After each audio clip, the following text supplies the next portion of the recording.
And it's Monday, December something, I think the 27th or the 28th. And I just started hiking the Florida Trail section in the south of Ocala National Forest. I parked my vehicle at the Juniper Springs Recreation Center. They charge like $12 a night, but it's good safe parking, I think. I don't want to park alongside the road. They say that you're allowed to park alongside the road to hike the Florida Trail, but I don't feel good about that. Anyway, so far the trail has been pretty much like this. I've only gone, maybe a mile. Got a pretty heavy pack because I'm going to be out for a couple, 2-3 days. Most of it's water and food weight. But I do have kind of a heavy tent, which I'm not sure if I'm happy about. I like the idea of having a two-person tent in case it pours rain. You have a little room to get your gear in there and move around without touching the walls. But it is a marvelous day. I'd say it's probably started out in the mid-40s. It's already up above 50 degrees. And you can hear by my breathing that I'm kind of working hard here with a heavy pack. This is the first long, full day. No, it's not. It's not the first, but it's the first with a total pack to sustain myself for a couple of days in the woods or in the prairies, wherever I decide to camp. I think I'm going to be hiking up to Hopkins Prairie, which is, I don't know, 19 miles or something. So it's not going to be a very long day. And then I'll set up camp there. Maybe get some firewood for tonight. They say sometimes they have firewood there, sometimes they don't. You know, if they have some firewood, that would be nice. As you can see, the sky is a beautiful blue. Beautiful pine trees. I'm in like a lot of low hardwoods here. I just passed a bunch of holly with the red berries on it. I probably should have shot that on video, but you just can't shoot everything on video.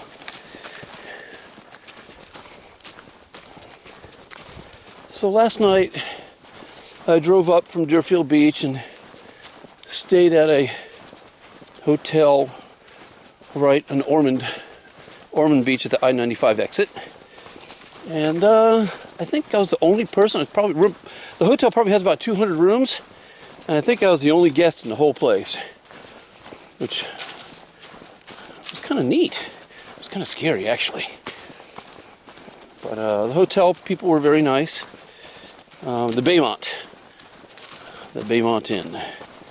And the room was clean. It wasn't anything super fancy, but that's fine. I got up this morning and organized my pack and took my time, and from the I-95 I-40 interchange, it's about a 45-50 minute drive out to Juniper Springs. But it's a nice road. There was no traffic on it. Passes through some nice little towns like Astor. Goes over the St. Johns River, which is beautiful. The little marinas on both sides, and looking down to St. John's was very pretty.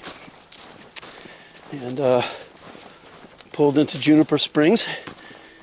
Oh, I don't know, maybe 8:30.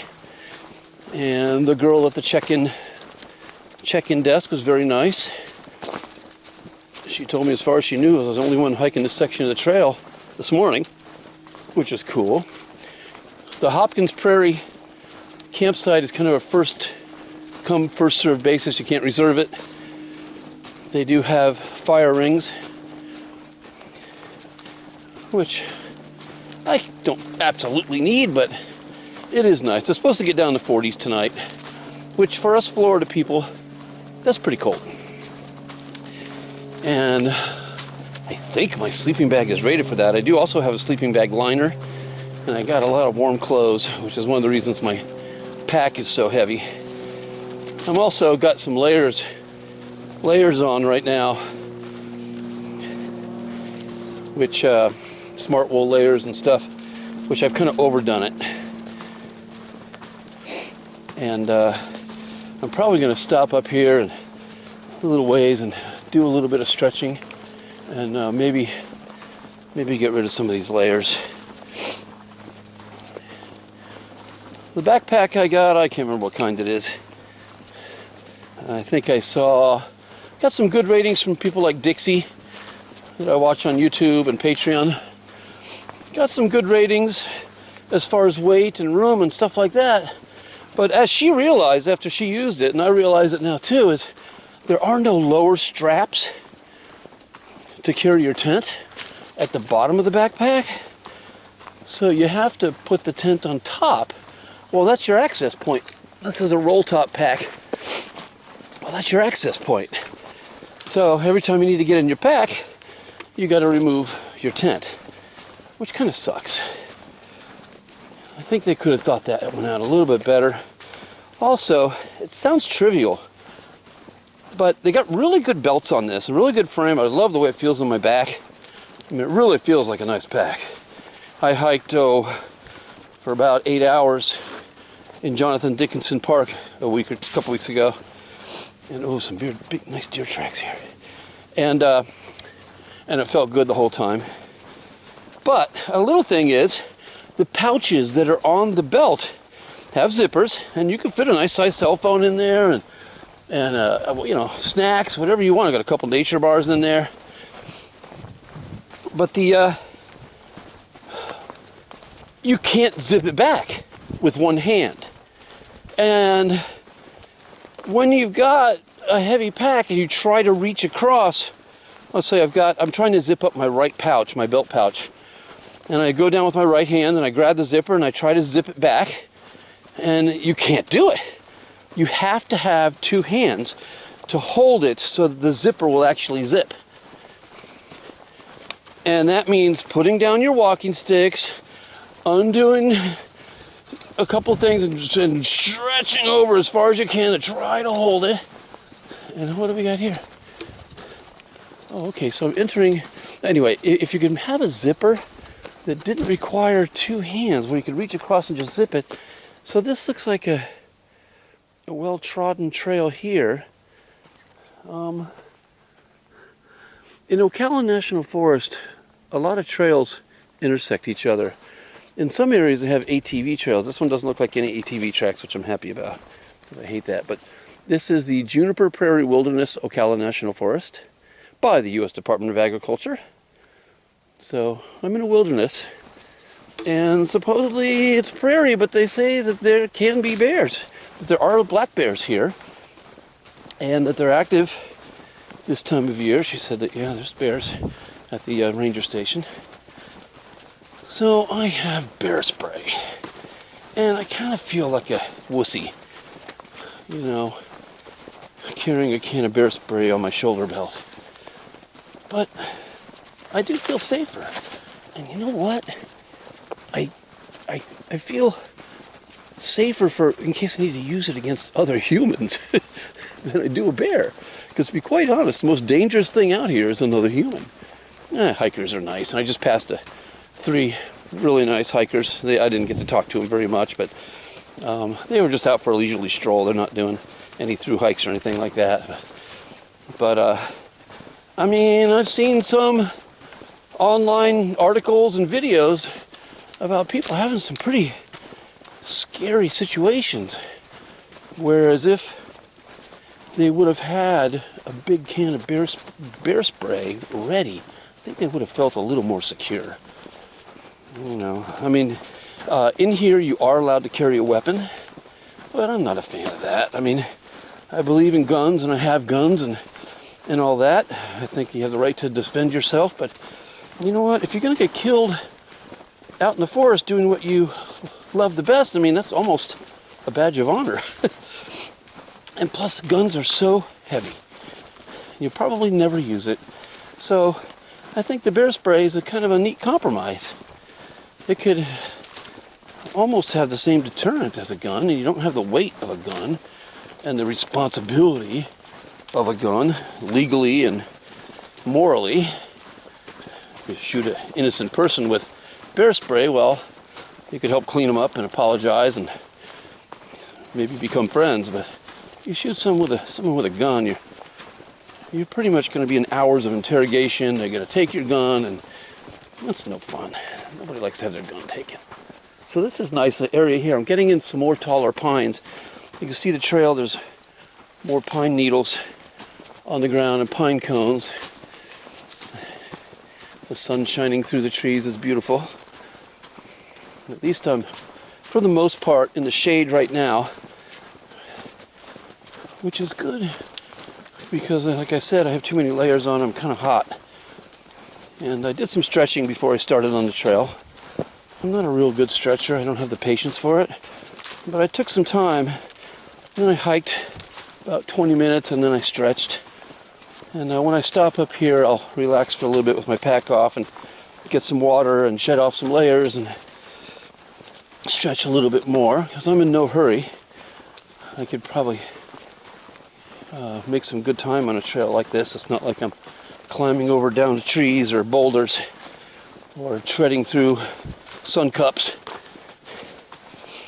And this really, I'm enjoying this because it's also a practice trail for me. I'm just practicing for like the Appalachian Trail or the PCT or the Continental Divide Trail. And oh, look, there's a deer track right there. Lots of them on this trail. They obviously like cruising down here. Those are really fresh. These are just made. A lot of deer in this area. They also do have boar. The birds are scrub jays, and lots of water wading birds when you get to the... Yeah, this deer has really laid some tracks, and it's probably heard me, and is right ahead of me, because these are super fresh. Sometimes the deer... Oh, he stopped here. Oh, there's two deer. One is a much smaller track. So it looks as though they stopped here and did something. Two deer, I don't know, maybe a mother and her fawn. They probably heard me coming and circled around to listen to me. I wish I knew more about the plants in this area. I mean, I know you got the palms, whether those are palmettos. There's saw palmettos, and then you got all these hardwoods, which are really nice. Have to classify that, see what it is. It's everywhere, so I'm sure I've heard of it and I know the name, I just can't recall it right now. Not wax myrtle, not saltbush. And there's some turkey oaks. Not right here though, this is turning into mostly pine right here. Young pine. This one was really fertile. I mean, it's got cones all over it. It's such a young tree, yet it still has cones all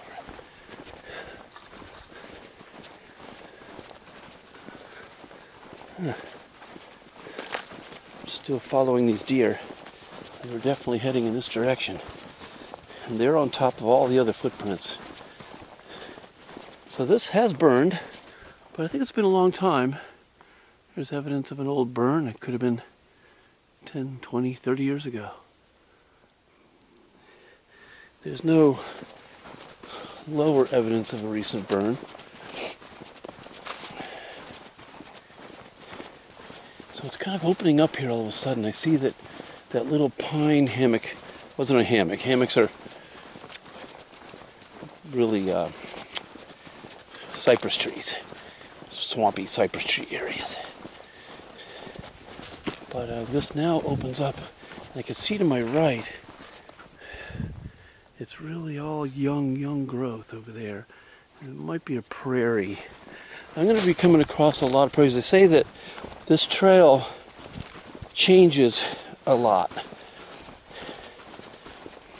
which makes it most interesting because you'll be hiking through something like this for an hour, and then all of a sudden it'll open up, and now here's the sun, and all the pines are gone, but here is another burnt. Wow, that was actually a pretty tall pine tree. I'm amazed it's still standing in the condition it's in. A couple of them here. That one's not as tall, but it's broken off. And there's a bunch of them here.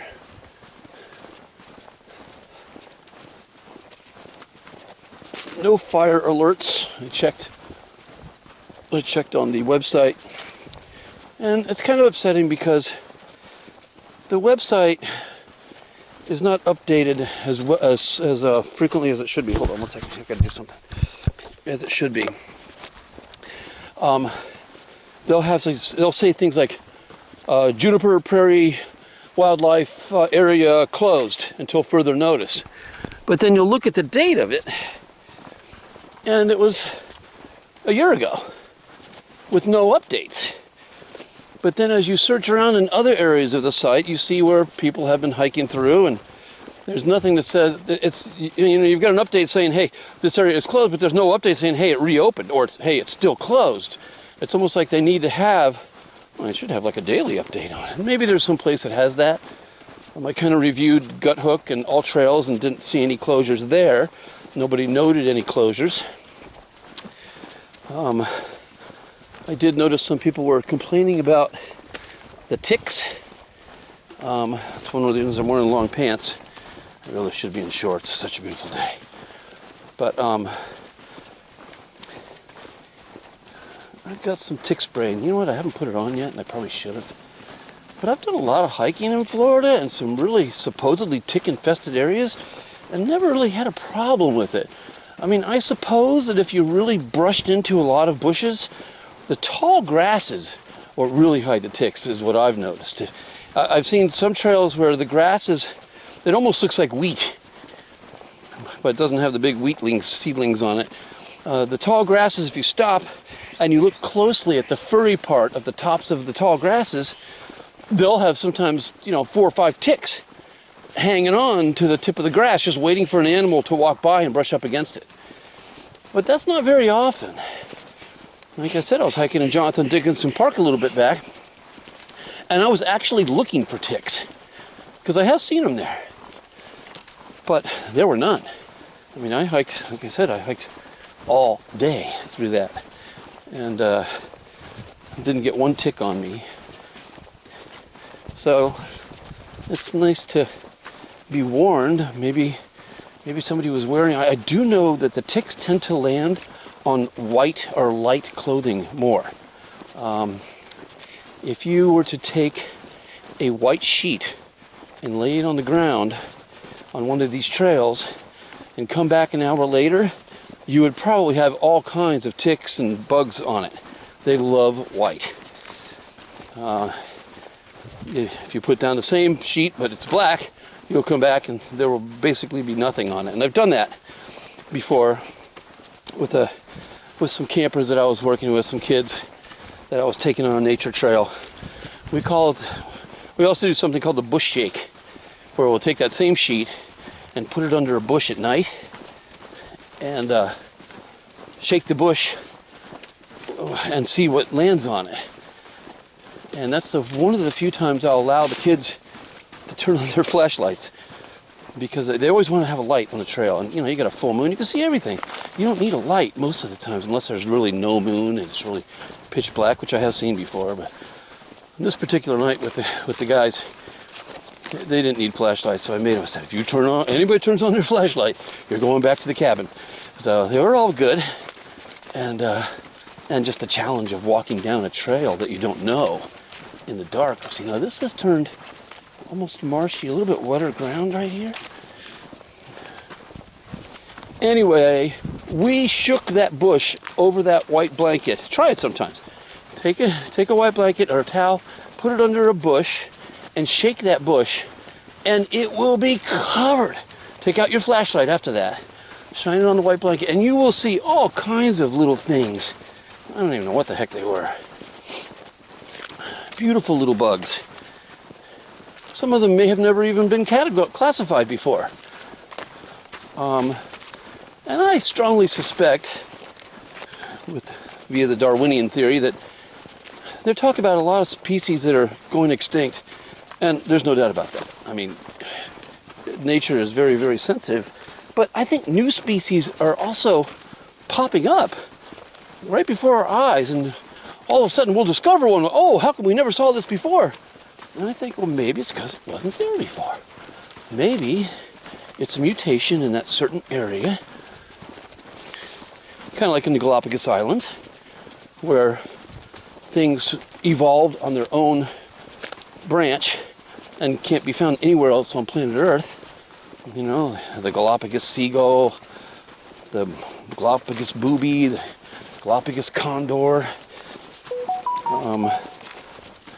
the Galapagos seal, the Galapagos iguana, all those evolved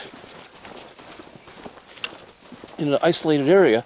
Well, to small bugs, a simple little forest off the side of a highway somewhere like this could be a perfect ecosystem for the evolution. Oh, wow, look at these deer tracks. Holy cow, they stopped here too. You can see where they stop on the show. Maybe they're stopping and nibbling on the bushes or something, eating berries. But yeah, it sucks that things go extinct. But I don't know if it's all man-made, and even some man-made extinctions may be okay. Who am I to say?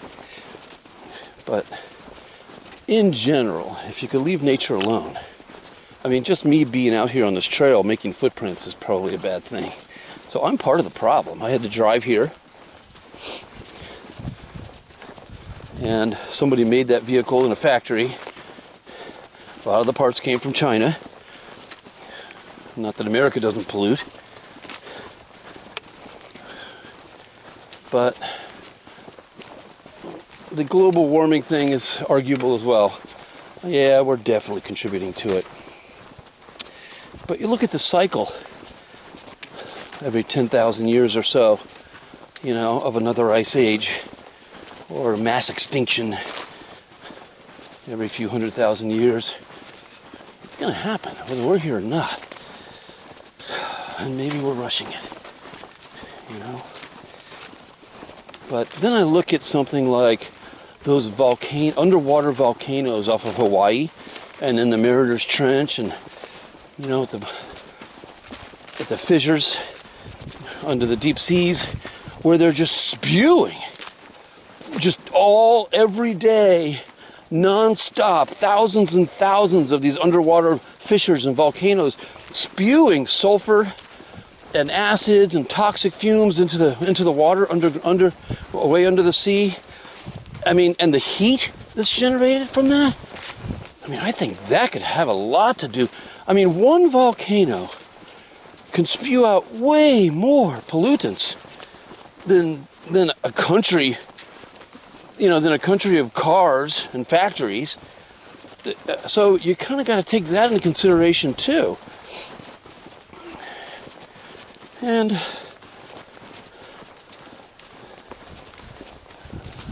other things bother me too, like the recycling thing. Okay, yeah, let's take our plastic bottles and put them in this blue container for the trash man to take it to recycle it. All right, well, first of all, somebody had to make that blue recycling trash container, and it's all plastic. Well, let's just assume it's made out of recyclables. Guess what? It isn't. But let's assume it is.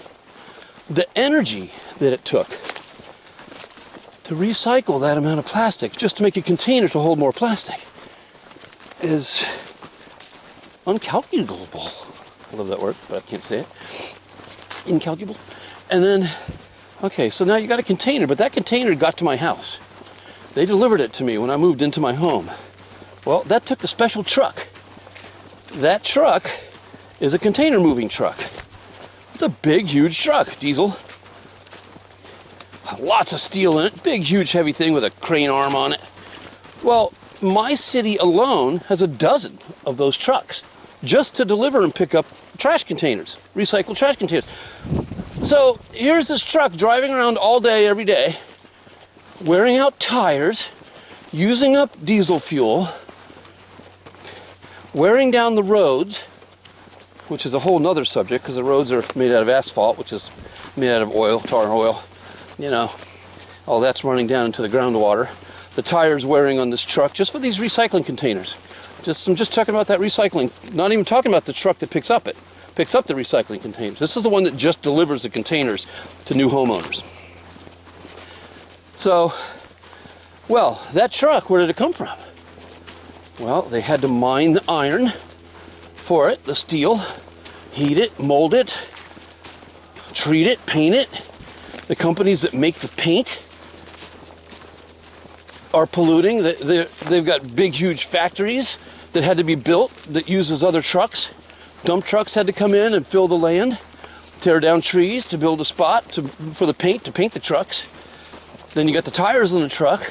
I mean, that's a whole huge industry of big, huge smoke-bellowing factories making rubber tires using oil. And all that rubber, you see these big piles of tires all over the country.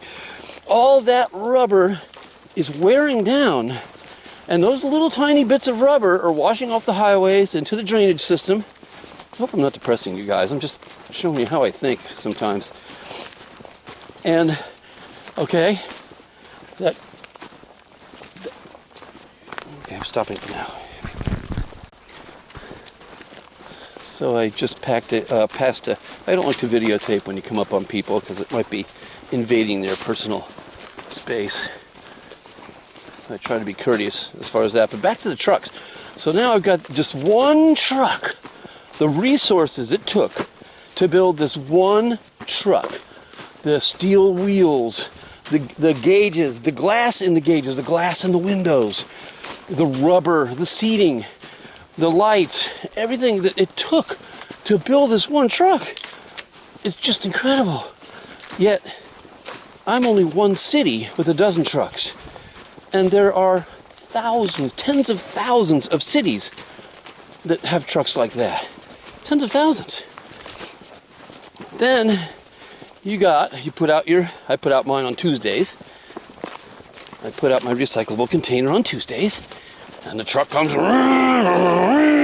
and he picks up my recycled container and dumps it into the truck and drives off. Well, that truck has big, huge hydraulic cylinders on it. And the hydraulic cylinders are filled with oil. And they have rubber seals, and they're made out of steel and aluminum.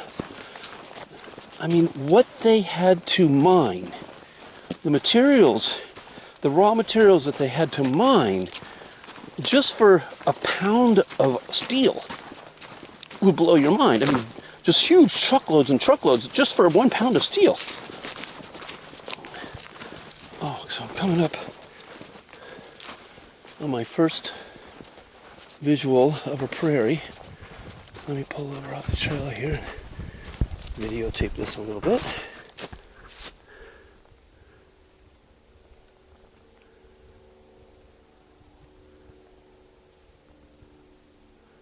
You don't see any wading birds out there. Oh, what a day. Look at this. Man. Anyway, I could honker down there and get water if I needed it, but I might get eaten by an alligator. I don't want to get eaten by an alligator right now. So, we'll put that on hold. I got bottles of water. I'm carrying it. I'm going to drink it. In fact, I'm going to find a place to stop. And, oh, there's little birds on the trail up here. What are they? What in the bushes there? Like little finch things. They're not the blue jays. They got scrub jays here, which are like a blue jay. I can hear them back in the bushes. So there's a little, oh, the breeze right here. Oh, this is a good spot to stop and rest, I think. A nice stump to hang my backpack on. Somebody's had a fire here. So somebody has actually camped in this spot. That's kind of neat.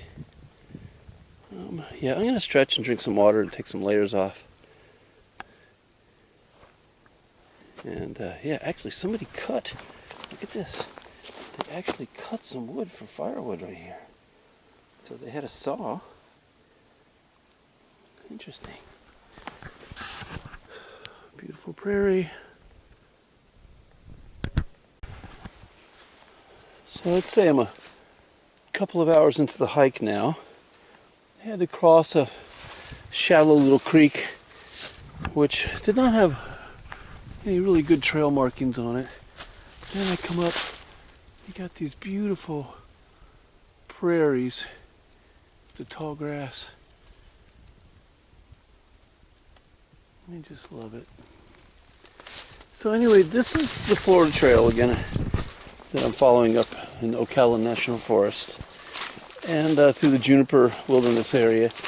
But I'll tell you what, it's not very well marked. Like here's an orange blaze. That's the best one I've seen so far. I've only seen 2 on this whole trail. The other one was worse than that. So it could use some better markings, but I guess it kind of makes it more challenging. Nice fallen tree here.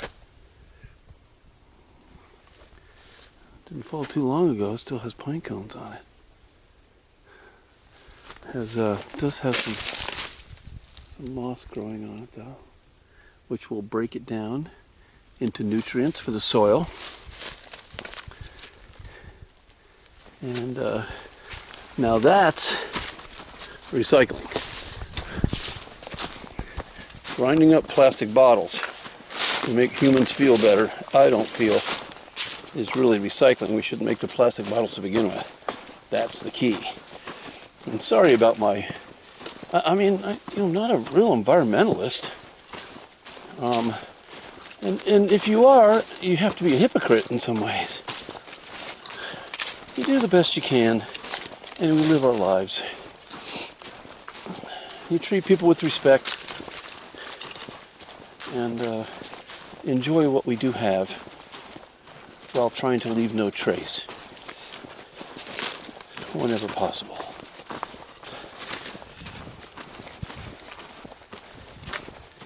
So it's been coming in and out of these low scrub areas, and then as you can see ahead, there's another ridge of pine trees, so I'll get a little shade once I get back in the pine tree area.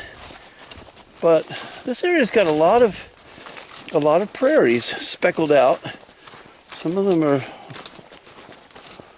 small and some are large. You can't really get right up to them because you have to trudge through head-high grass, and you never know what's in that grass. Some sleeping sow with tusks 6 inches long decides to take you down because you woke her up. Really though, I haven't seen much wildlife. I have seen a bunch of birds, and I see the trails, but I think I'm just making so much noise that anything within a mile of me knows I'm coming. Which is part of the curse of being a human. We do make noise.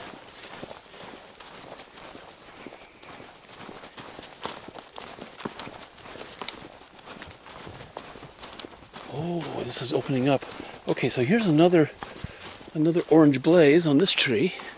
It's always reassuring to see the Florida Trail blazes. But there's not too many offshoots from this trail. There was a little bit back there where it totally zigzagged with no markings whatsoever. But then you come up to something like this. It's just beautiful out there. Let me walk a little closer, I think. Wow. Man, that's nice. That's Florida.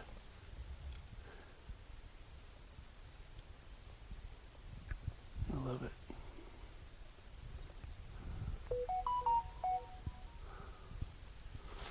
All right. Let's see if we get some more views around the bend here.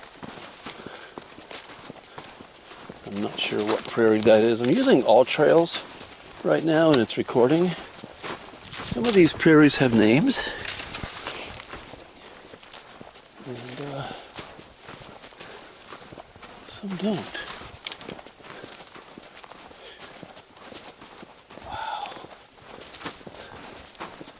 Okay. Wow, I see some wading birds out there.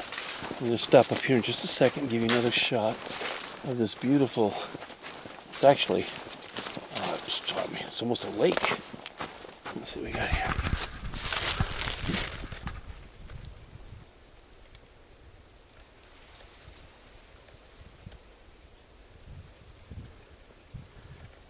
I love the noise that the breeze makes in the palmettos.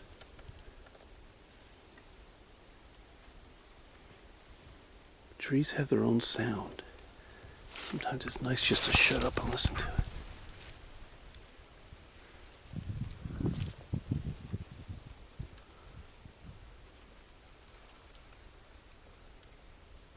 See the alligators out there. This is a perfect spot for alligators. Some lily pads growing out in the middle. Nice logs for turtles to rest on. What a beautiful spot.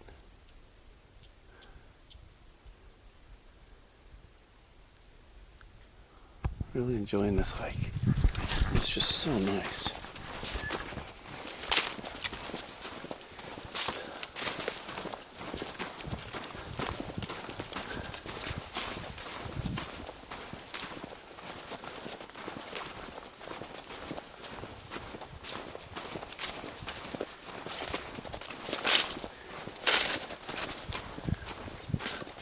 And you got some of these cabbage palms that grow. Some of these get really tall. The sable palm, maybe it's a sable palm. Sables can get really tall. So we put a blaze on that one. They stand up well to fire. Oh, well, I could walk down here. See if there's any alligators down here.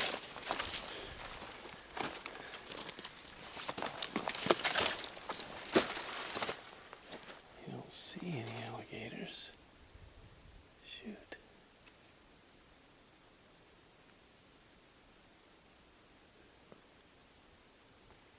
God, that's beautiful. I haven't had a problem with bugs yet. When I stop for a little while, I do get like occasionally a bee or something will start to hover around me.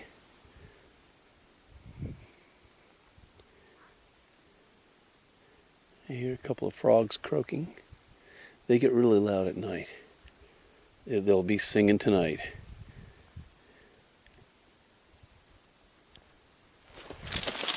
Let me push on here.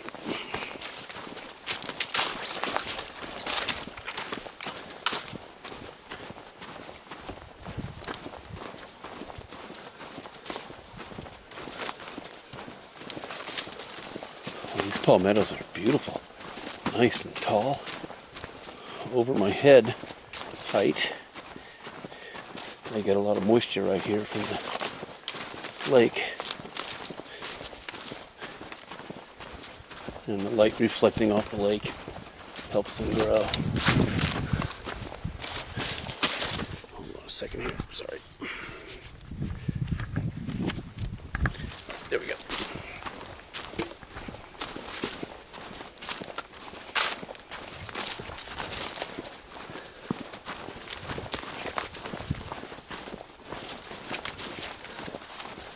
So, I don't know if I should apologize for my environmental lecture earlier, but perhaps there's somebody who's never heard of that point of view. You know?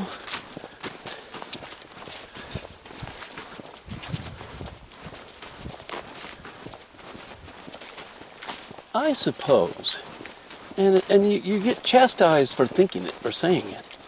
The real problem is me, you, the fact that we were born.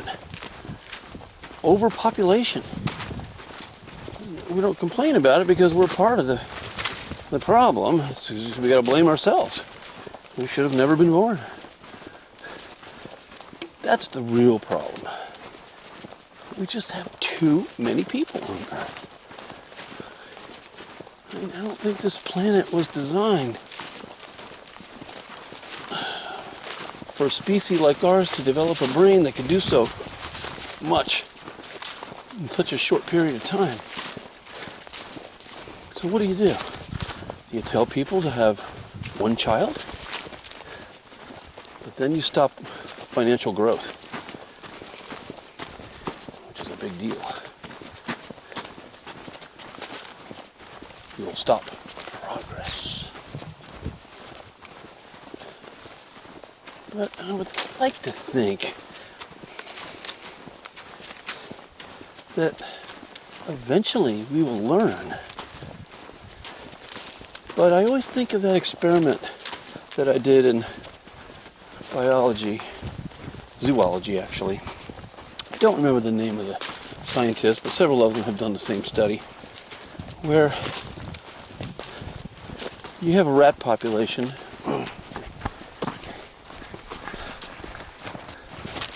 Hello. Hi. Beautiful day, isn't it? Yeah. So you have a rat population. She was nice. You have a rat population, and the rats keep growing and growing and growing. You get so many rats in a limited area, and then you come in the lab the next morning, and they're all dead.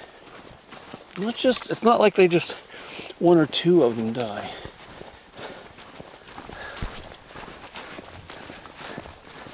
Hello. Hello. Are you with her? Yep. She's trucking.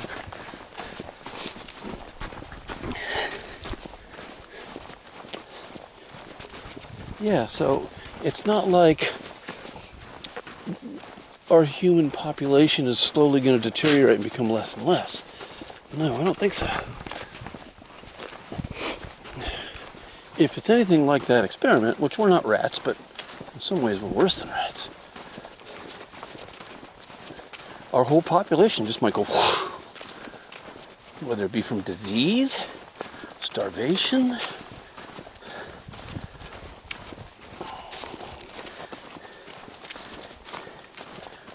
and maybe we'll never find out. Maybe we'll just level off and we'll stop building tracks and home sites. We'll stop building big, huge condos that remain empty. That's a beautiful animal trail right here. Dog. But you can see deer and raccoon tracks right here going back into the... So this must be like a trail between two lakes or something. Hello. Okay. They're blowing you away up there. Yeah. Have fun.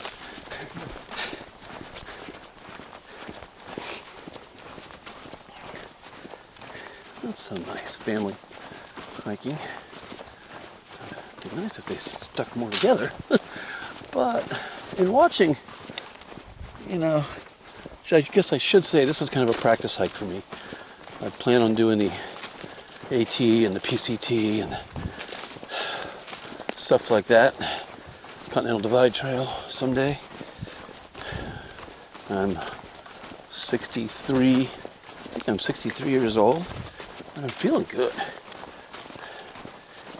I'm feeling really good. I've been fortunate to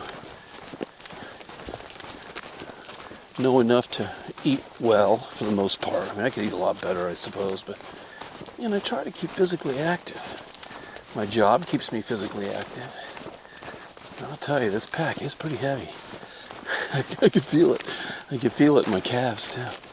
So I'm stopping every once in a while and stretching. So here's a nice little opened up area here. So it's I guess they'd call it a prairie, but with a lake. A wet prairie. This is what feeds the water aquifer for our whole state.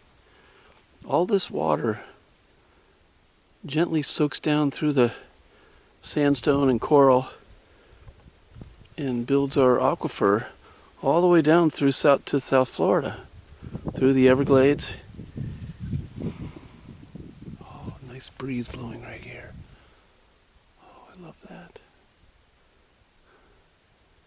Don't see any birds out there. If I was a bird, I'd want to be there.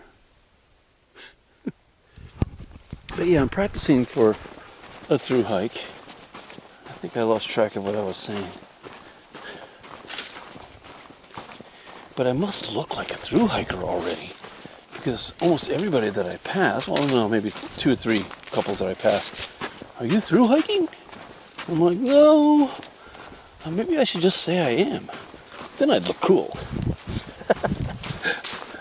No. I'd like to think that being on a trail would bring out honesty, because this is really what life is about. I mean, these things are growing out of the earth and living, being born and dying, and there are no lies with nature. Animals don't lie to other animals. Trees don't lie to other trees that I know of. They have an honesty. I mean, all this is pure honesty out here. So, hopefully, more people will get out like this. Okay, I gotta stop rambling. If you really took the time to watch this video, I appreciate it. And you gotta check. Really, I don't know where you've hiked. There are a lot of beautiful places hiking in this world. I'm watching all these YouTube videos. I'm just like, oh my God, look at these people. Forester Pass and John Muir Trail. I've hiked on the John Muir Trail for a ways, but walking on a trail out here, it makes you think. I guess it stimulates your brain, gets the blood flowing, and you start thinking about a lot of stuff. Which is not the reason I came out here. I came out here so I don't have to think. Oh, I guess I don't have to think. Okay, I'm just going to stop thinking.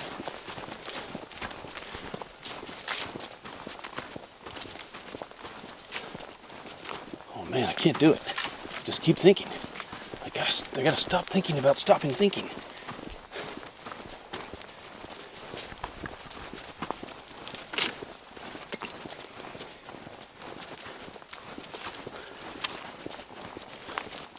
So I'm filming this with a little HD Sony cam. Probably had it about 5 years now. And it does okay.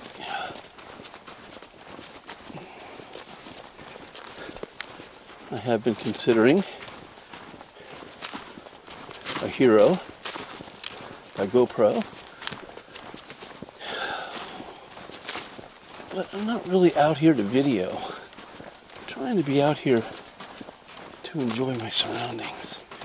Get away from traffic lights, street lights, and signs. I'm also out here because I like to suffer a little bit. I like the physical pain of doing a hike like this, because it does hurt. It's a good hurt.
is that?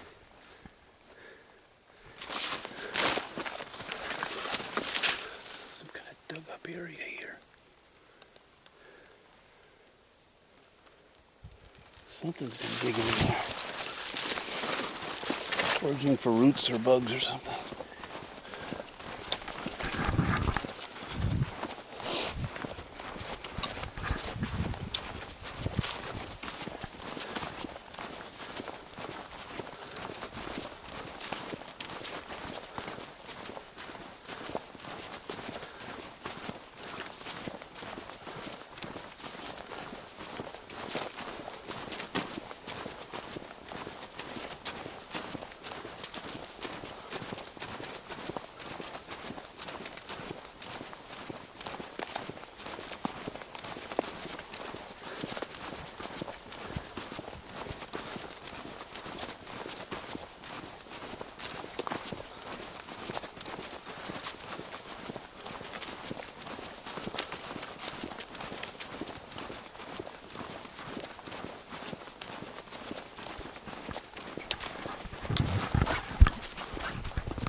So it just came a really beautiful dense part of the forest, very shaded, lots of hardwoods here.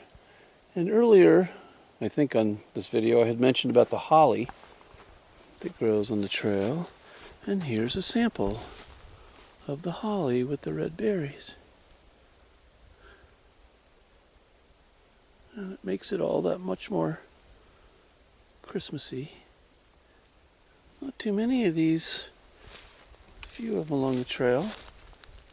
It is a very beautiful, beautiful plant. To see the red berries is very striking against all the green and brown.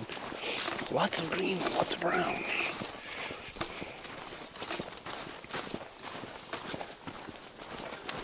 And now the trees are thinning out, and it's nice white sandy trail. Temperature is nice, but I'm working it, so I'm perspiring pretty good. Only have a t-shirt on, but I do have long pants on and thick wool socks. It's kind of warming me up. I'm not wearing boots. I'm actually wearing Ultra Trail runners, which have been great. They don't have much mileage on them, but they really are comfortable, and they're light and they breathe. Haven't had to traverse any water at this point, so my feet are nice and dry, which is great. The whole trick about hiking is to try to keep your feet dry. I know, sometimes it's impossible to do. You just have to get your feet wet. There are those times. But if you have a choice, don't get your feet wet. Oh, coming up across some dense hardwood, a dense hardwood hammock here, and a little creek with a crossing. This is nice. Oh, they did a good job here. Not much of a creek, but if I needed water, I could get some from there with my filter system. Let's see if I can do this without falling in. Ooh, it's a little tippy. I can smell the methane. Oh, hey, that was fun. I like it. So it's neat, because you come into these open areas with just palmetto, and all of a sudden you hit a hardwoods area, which gives you some shade. And there's just some big oaks. Usually when you see big oaks like that, it means that there's some kind of water nearby or underground. And then again, we got some of the tall sable palms, mixed in with some young pines, young slush pines. Good mixture of vegetation here. Really nice mixture.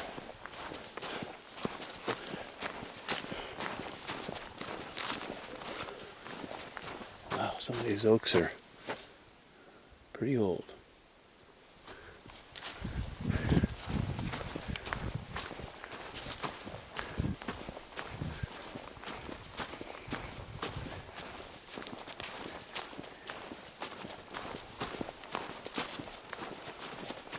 And then when you get out of the hardwoods, you get to the scrub areas, then you start getting the white sandy trails. Not so many leaves on the trail. It's got a nice moss. I like the green moss that grows on the trail, and it helps keep the trail from deteriorating in hard rains. It holds the trail together so you don't get those washouts.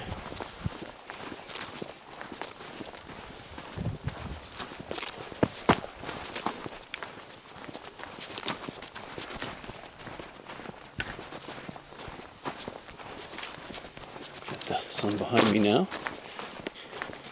This trail does change direction. You'll be heading north, next thing you know you're heading south again.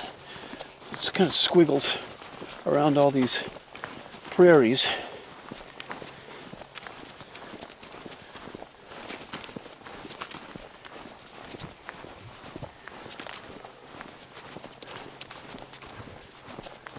Oh no, what do I do? I gotta traverse a log. Oh Jesus.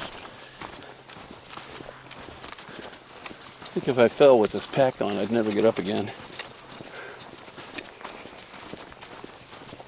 Look at this. So, off in the distance, you got that lone dead pine tree. That is one tall stump. How cool. Trying to see if there's any birds living in it. Nice woodpecker house. But I don't see any right now. Let me get a little closer to it. Take a look.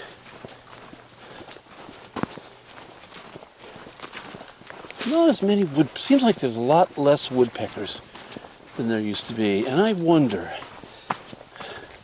if there's, I'm sure there is a correlation, but having less woodpeckers means more bugs eating trees and killing pine trees. You know, you got the pine beetle. I don't know, do woodpeckers like pine beetles? Is that the reason we have more pine beetles? Because something wiped out the woodpeckers? Maybe some new kind of invasive species eats woodpecker eggs out of their nests? Or maybe a loss of habitat where the woodpeckers were known for nesting? Lots of other birds too, not just woodpeckers, but other birds eat the bugs out of trees. So I'm going to look that up, see if what more information I can gather on the pine beetle, because, whoops. Hey, how's it going? Let me pull over here for you. Nope, not a problem. Thank you. Okay.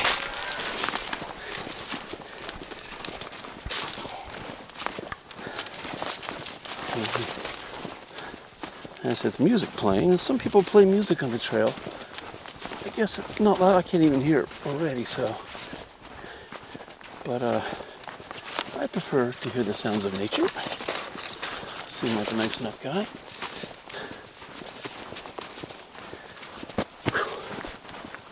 Okay. Almost tripped on a stump back there, but yeah. To see these vast acres and thousands of acres just of all these trees just being killed by pine beetles, it's just so upsetting. Is it because of the warming climate? Is the beetle flourishing more because it's warming and it's freezing less and the freeze kills them and now they're not getting killed?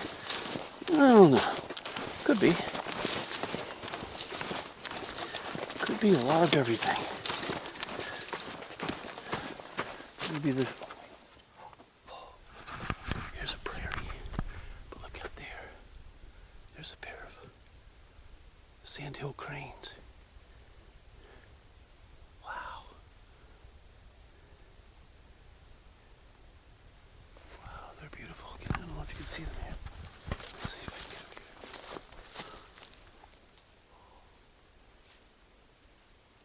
here. Once endangered. Coming back. They have come back. This is a beautiful bush right here. It's got these nice berries. Bears eat stuff like that. Wow, I really like those cranes over there. They're just amazing. Jesus. bushes behind me.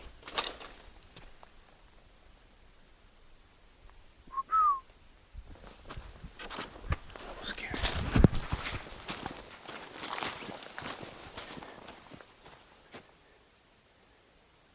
Something made a big bush disturbance back there.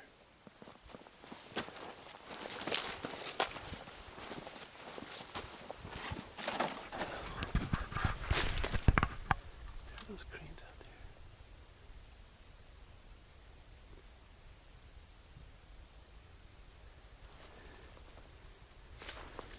You can tell that alligators made a track right there in the swamp. Sometimes they come up on land when it's cold out to rest out in the sun because they're cold-blooded, I think. It's a beautiful spot. But I'm also concerned about the noises I heard behind me, because whatever that was, it seemed pretty big. And I was just mentioning how there are a lot of berries right here. And bears like bears. Maybe that's why they call them bears, because they like bear-eats.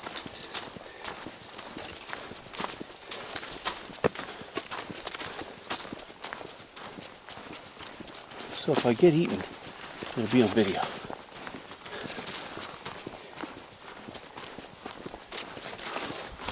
Okay, so I'm kind of going uphill a little bit here. You can feel it. Oh, the breeze, a nice breeze through this area here. That feels good. Lone pine tree up ahead.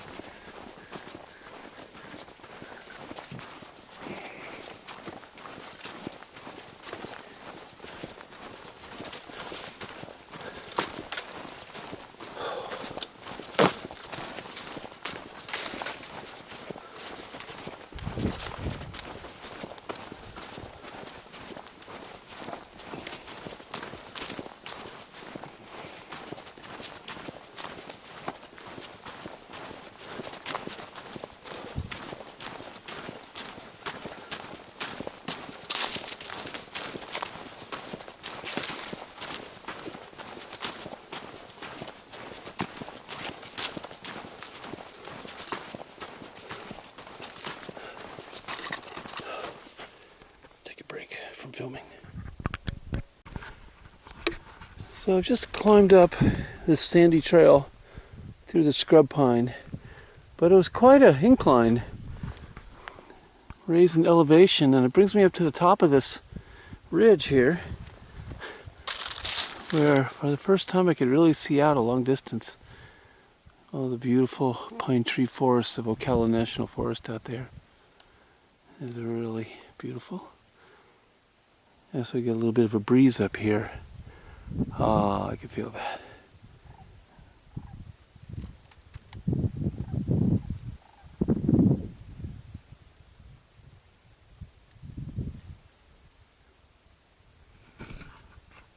Need to find a spot to take a break, get my pack off, and maybe have an energy snack. And now we're going downhill. Animal side trail over there. But I'm not an animal. I'm not going to take. I'm going to stick on the Florida trail. It's always concerning when you're hiking a trail by yourself, especially.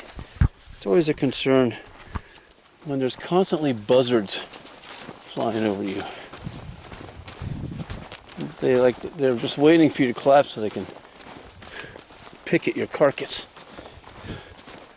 And I've heard that they start with the eyes.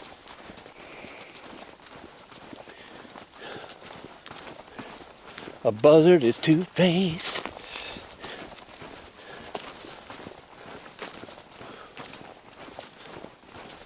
Yeah, there's some pine trees up ahead there.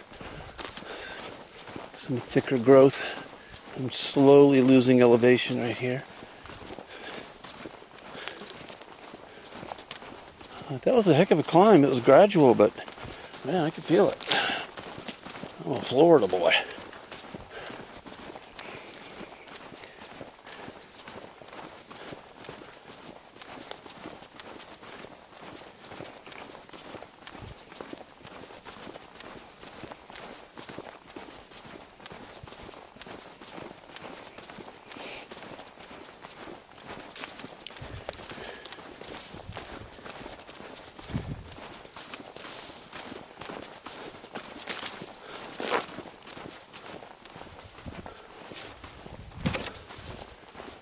So somebody has tied, looks like they've tied a yellow ribbon around this tree to mark something.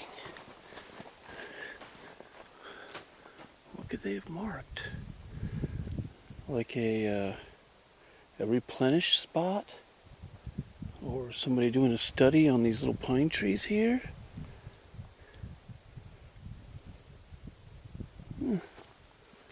Oh, looks like it's been there a while. So I've been coming down off that ridge in this exposed sandy trail, and lo and behold, as I get down to the bottom here, there's a beautiful lake. Oh, it's beautiful.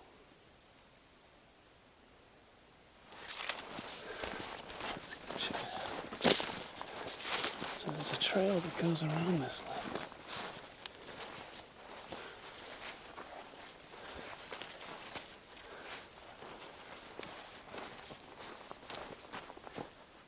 Pretty. Something making loud cracking noises over there.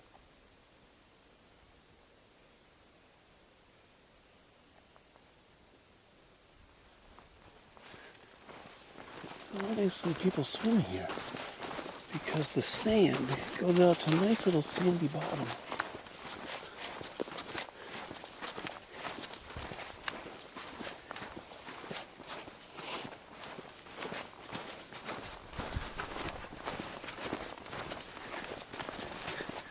That's tempting, isn't it?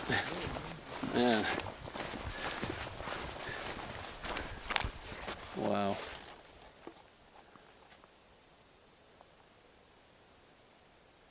Don't see any gators.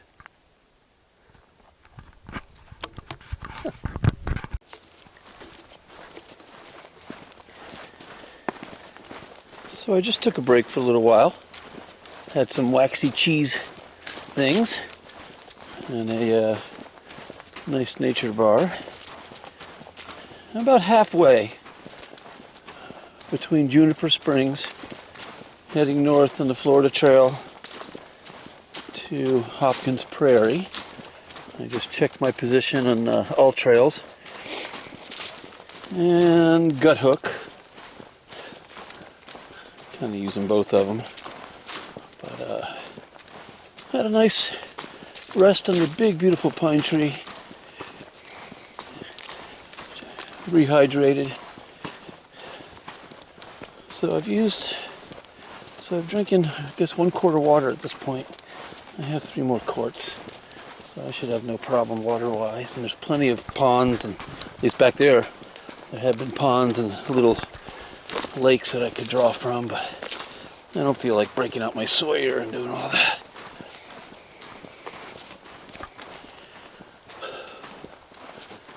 This part of the trail is fairly shaded.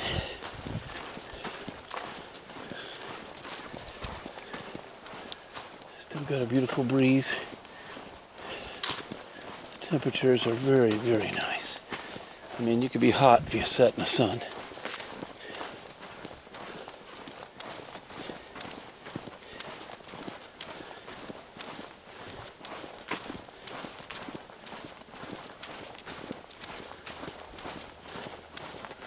So far there have been a few nice places to stop. Sit on a nice log and with an overview of a prairie.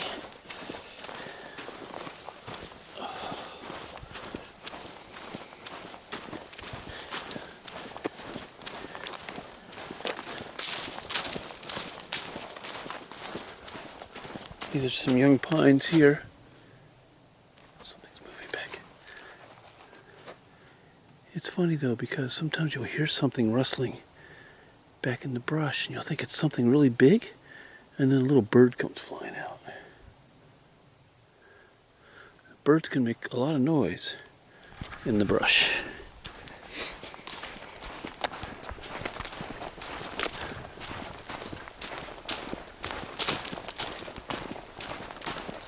It really is a nice part of this trail. with the leaves and the shade and the hardwoods, with occasional pines. There was one point where the elevation went up pretty good. I mean, elevation here in Florida is a few hundred feet. But even so, when you got a sandy trail and you're trying to climb up, it can take your wind away. But the reward is when you get up toward the top of a ridgeline like that, if you could even call it a ridgeline, a slightly higher spot in the forest, you do get more of a breeze to cool you off once you get up there.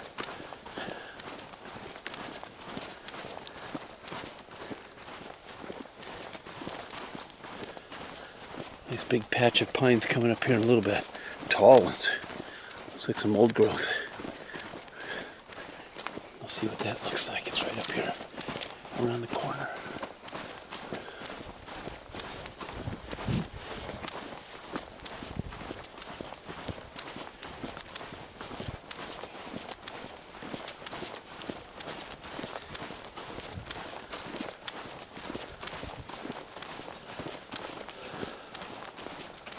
So I'm feeling the weight of the backpack. I got my shoulder strap my waist strap really tight, but I don't have much in the way of hips for it to sit on.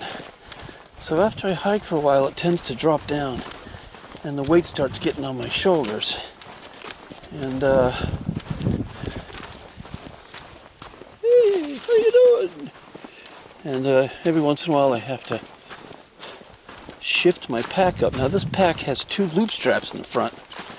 I remember somebody on one of the YouTube review videos, it might have been Dixie, I don't know, was saying, I don't know what these straps are for, I guess you could hold them while you're hiking.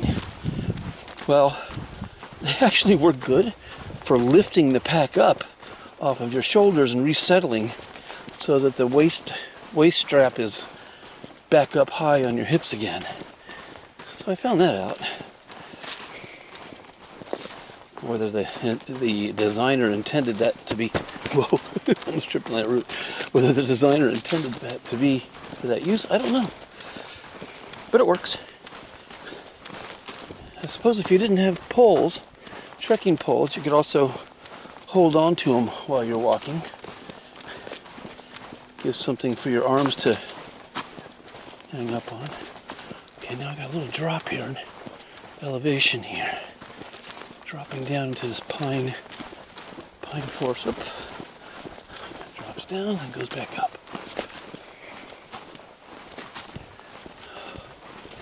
I love when the pines make a layer on the ground. Pine needles. I love walking on trails of pine needles. And I've just been noticing, maybe I just didn't notice it before, or maybe because the sun's come out, and people talk about this, but the smell, I mean, just the smell of the forest, the pine and the dirt and the rotting debris and the vegetation with the chlorophyll coming to life with the sun hitting it and carrying on its process of making sugar and exciting the mitochondria. It's you can smell it. It really is just a beautiful smell. You just don't get smells like this even in suburbia. It's almost like if you could bottle it just as it is. Don't add any whale blubber to it or something. Just this smell of the earth and the forest would make a great men's deodorant. Now, that shows a sexist in me. Could be women's deodorant too. Any kind of deodorant. So, I saw a pile of scat back there. It was huge, with berries all in it. It was bigger than any human scat. I can't imagine if it was a bear. Almost like a cow, but it didn't have that. It wasn't like a cow patty. I guess it had to have been a bear scat. It was right in the middle of the trail. should have photographed it, but I'm not a little excited. Oh, here's another Florida Trail blaze on this tree here, so I know I'm going right.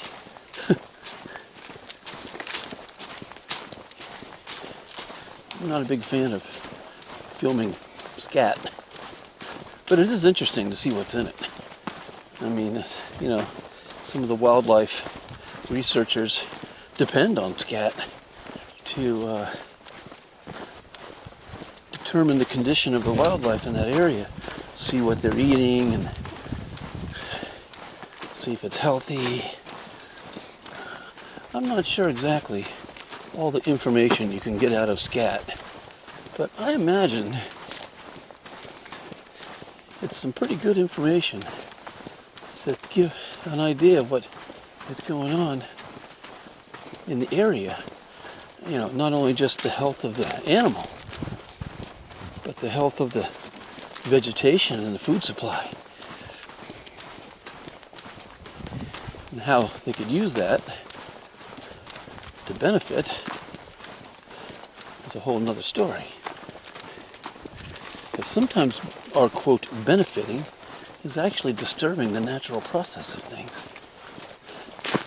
But then, if we undisturb it ourselves, do we have the right to undisturb it? Wait, no, if we disturb it ourselves, oh, you know what I mean. Huh. Cute little opening there. Unusual branch for sitting on. And there's cactus back there. I've been seeing some of that cactus lately. Not a bunch of it, but a few cactus stands. Opuntia. That's what they used to call the cactus. That's what they call the cactus in the Galapagos Islands. Opuntia. Maybe they call it at other places too, I don't know. But the Galapagos, of course, like everything else, has its own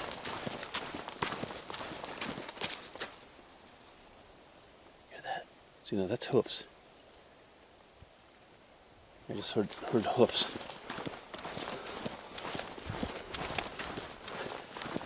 I mean, I'm way out here in the middle of nowhere right now.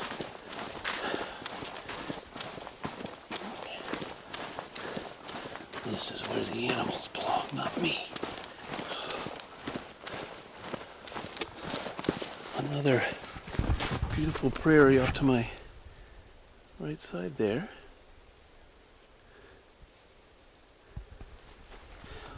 And another orange blaze on this burnt tree. Makes it stand out nice.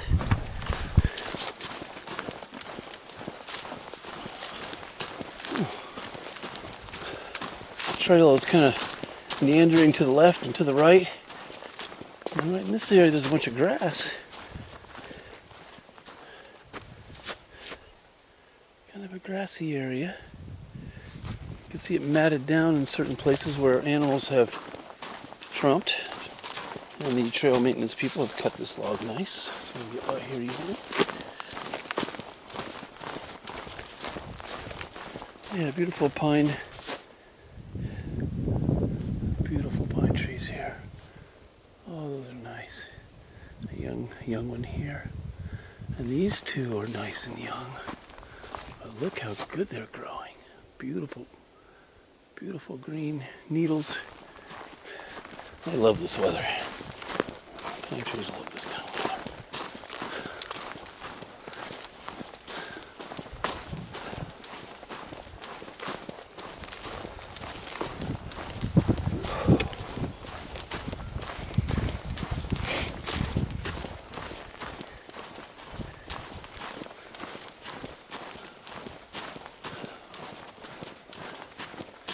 Well, one thing's for sure, I don't have trail legs.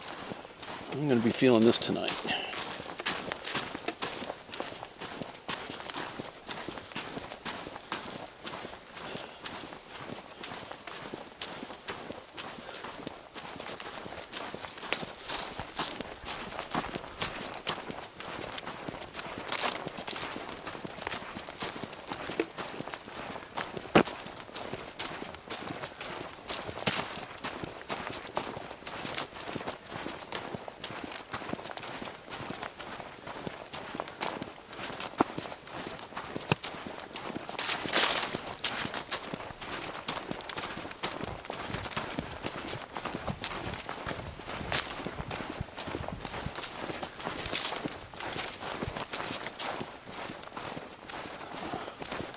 dip in the trail here.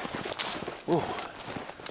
Okay, and now when you go down, of course, you have to go back up.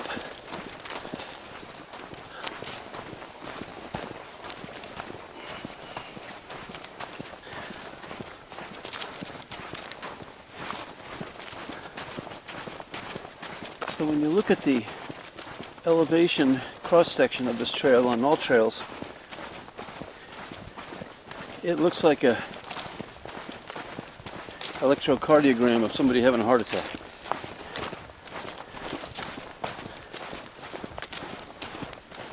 Just little ups and downs, but a lot of them.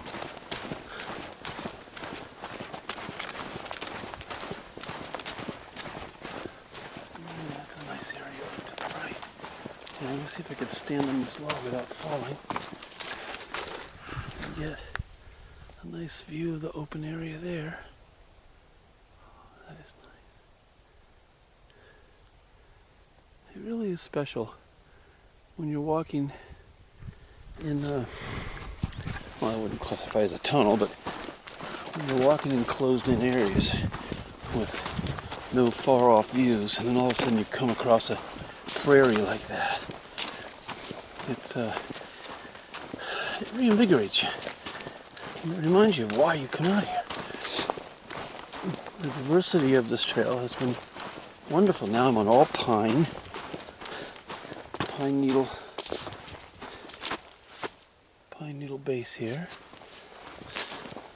Which really makes it good on the feet. My feet have been doing really good today, though. I just love these shoes. You know, I went up a size. Oh, here's some scat. Look at that baby. That's gotta be a bear. What else could possibly make something that big? Some bear sat here and said, I'm going to do it right in the middle of the trail. Alright, so now you've seen the pile of scat. The other pile was twice that big. If you know what that is, let me know in the comments. I suspect it's bear. Way too big for any kind of bird.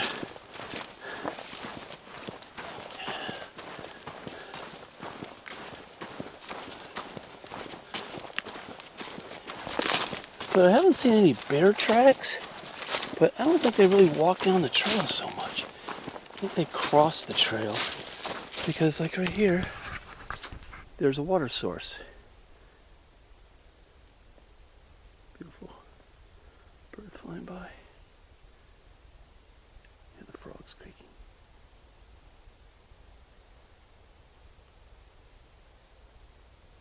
And the wind blowing through the grasses. Oh, that's nice.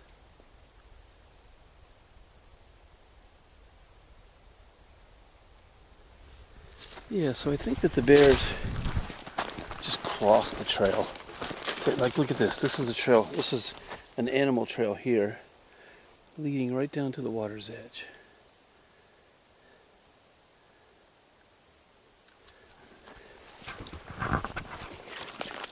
And then here's some fresh digs.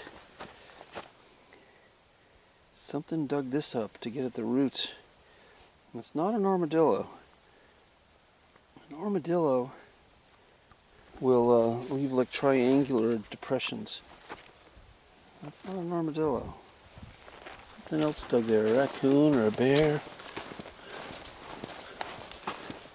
I haven't been watching for, but nor have I noticed any bear claw scratchings on any trees. I'm not so sure if... Whoa.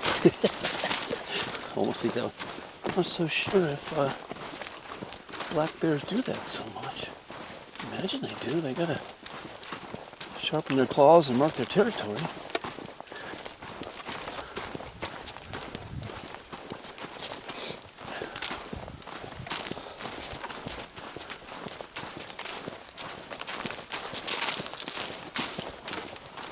Oh, this is nice. Coming along the edge of this little pond down here.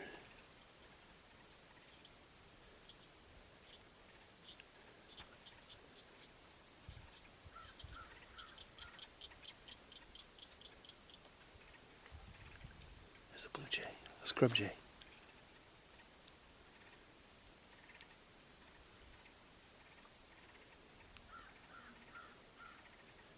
Beautiful.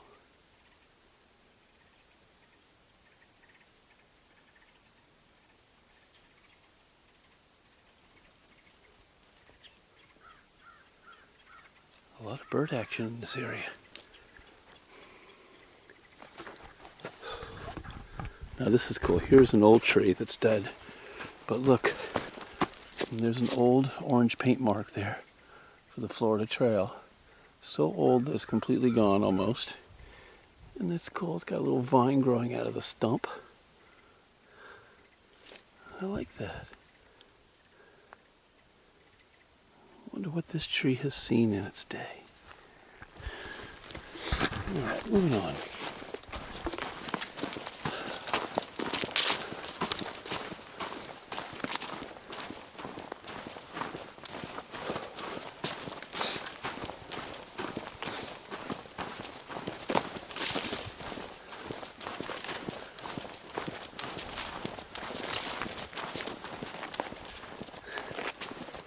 So I've watched a few videos of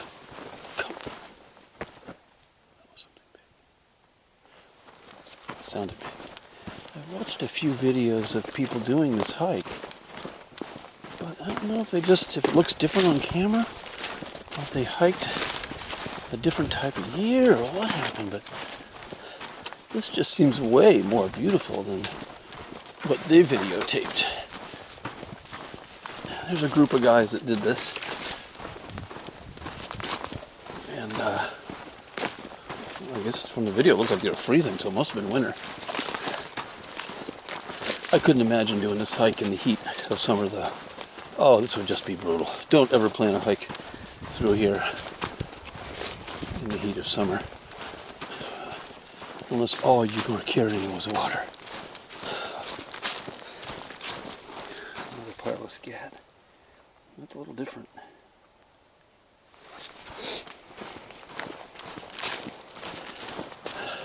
Because I know how Florida gets, and this will be really humid and hot on this trail.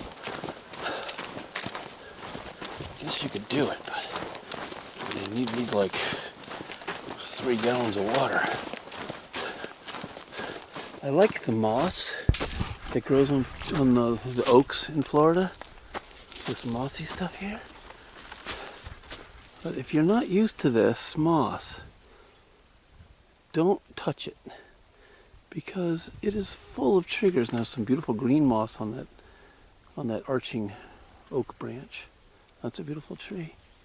But this moss is full of chiggers, and they get under your skin and they itch like crazy. Another Florida Trailblazer mark. Thank you, Florida Trail Association, for that. I'm a member of the Florida Trail Association, but I've never volunteered any of my time. I guess I should. Trail people, the volunteers that do this stuff, I think they're greatly appreciated. I know I appreciate them. Most people I see always talk about how they appreciate the work they do. It's really self-satisfying knowing that you're helping humans connect with nature. Now let me stop here on this trail, because again, to the side of me now, sorry about the roughness, is just this beautiful prairie. Now look at the puffs of grass. This grass is like puffy soft.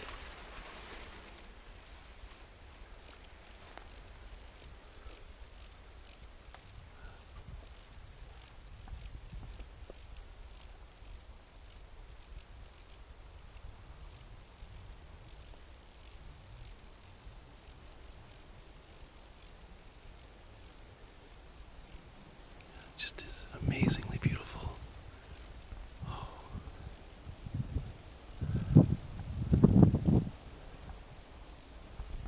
Wow.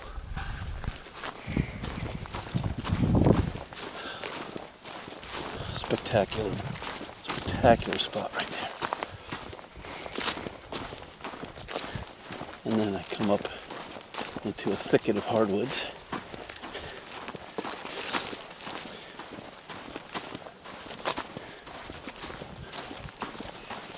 And this trail is zigzagging. I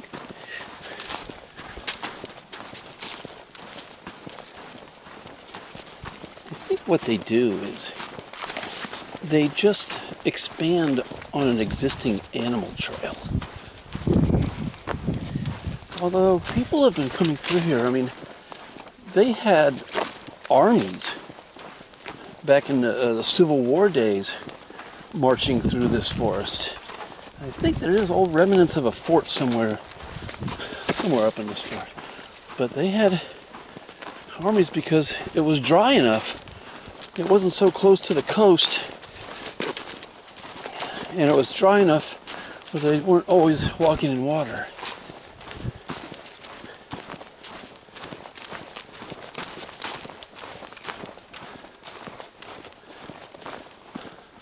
Wow, that was a really good zigzag there. I wouldn't say it was a switchback. Oh, this is beautiful. It's just beautiful.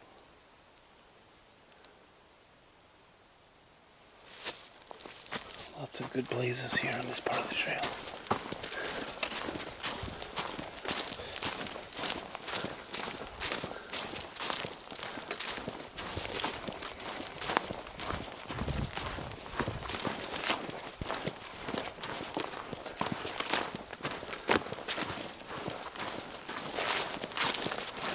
Oh, look at these beautiful oaks right here. This is what it looks like when you're coming up to a campsite. I think the trail goes this way. Yes, it does. But that's common where you see the oaks bending over right before you get to a prairie, an open prairie. I'm sure there's some explanation for that. I don't know it.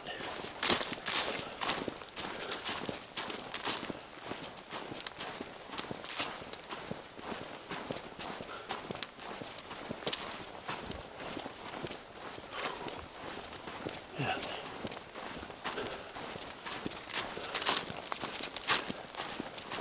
I hate to turn my camera off. It's just so pretty, but I'm going to stop and take a quick water break and come back on in a little while. Okay, so that was at 3:30 or 4 in the afternoon. Been hiking a few more hours, and now I've come across Hopkins Prairie. Now I still have quite a bit to go, but over there is a vehicle. I think that's the campsite. Hopkins Prairie campsite over there. But it is one heck of a prairie. Wow, it's beautiful.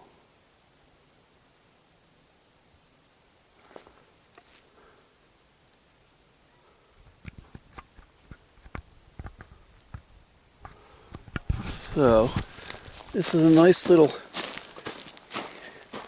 patch of hardwoods, maples growing along the edge of the prairie, and the branches, like they often do on the edge of a prairie, arch down and make kind of like a nice tunnelway for you to walk through.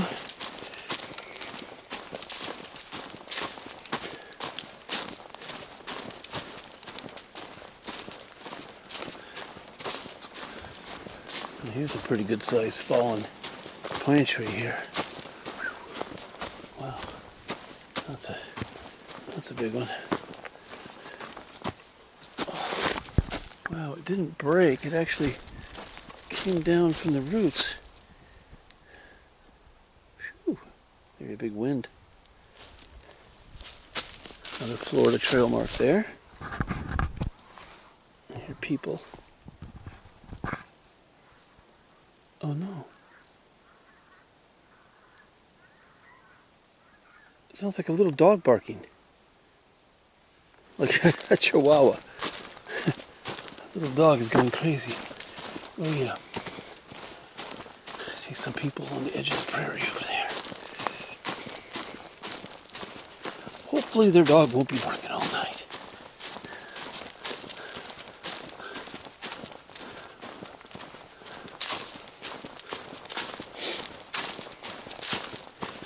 So it's nice to see your destination off in the distance in one way. But in another way, kind of sucks.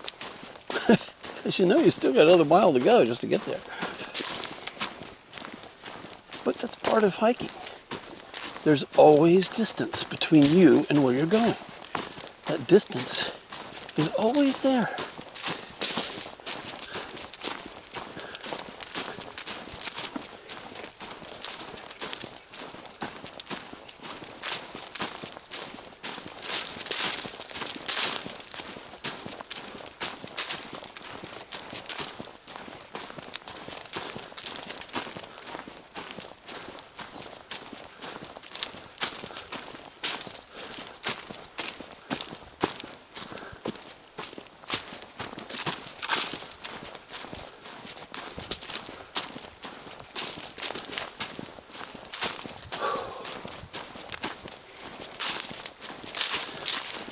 Passed a nice couple. Actually, they're in front of me now because I stopped and took a break. They passed me.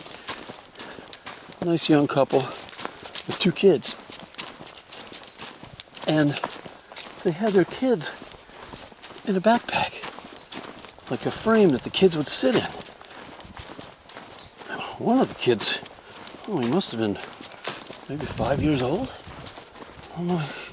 When I was 5 years old, my parents didn't carry me. That made me suffer. They'd leave me behind.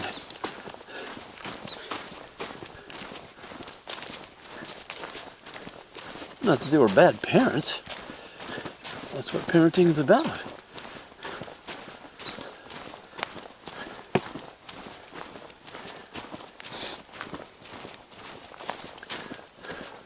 Okay, so now I got a shortcut trail going. Not the kind of... Well, there's somebody's car there too. Let's see here. I think this road takes me right into the campsite.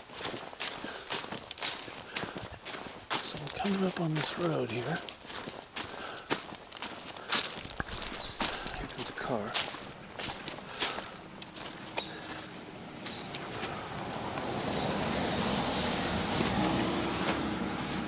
I think this road is the fastest way to the campsite.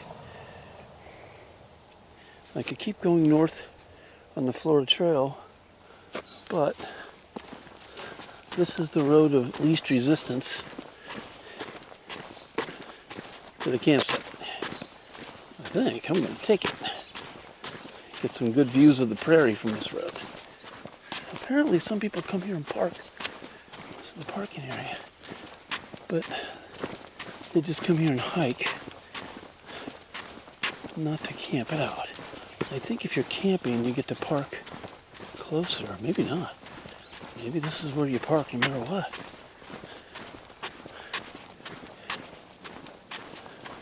I'll find out sooner or later. So I've hiked a little closer to the campground. That's Hopkins Prairie out there. Very beautiful. The sun glistening on the water. And this is the Stop Pay Here station. So let's see what we got here. Daily fee, $10. Occupy campsite, note number, and return within 30 minutes. You gotta be kidding me. I don't have a pen. Oh no, I was gonna bring a pen. Shoot. Okay. Alright, I have to get a campsite and come back. Drat. So I got my thing I got to fill out, and this is the Ocala National Forest Recreation Area, Hopkins Prairie. Big, beautiful oaks with the moss hanging down. I got to walk all the way back out here with the money in my campsite.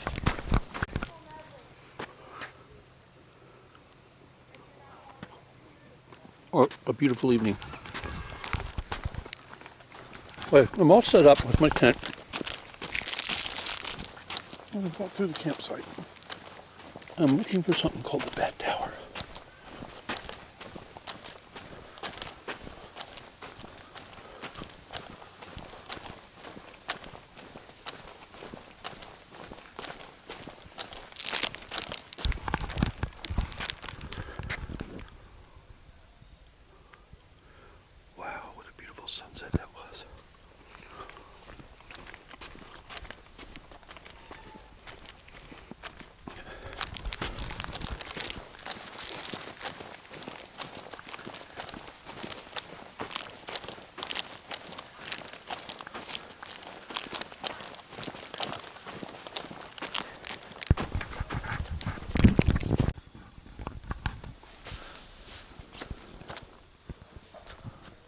Full moon tonight through the trees.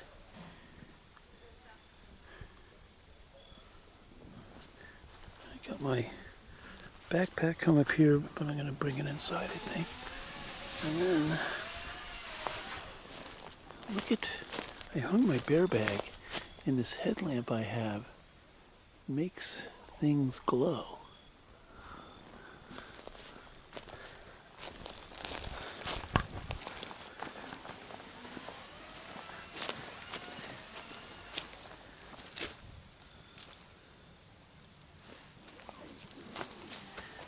All the zippers and the little thread things on my tent are glowing. It's kind of cool.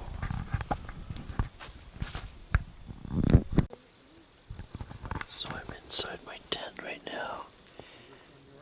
I got people camped next to me. Nice family, very nice people. So they said that a couple years ago they hiked the AT trail. But my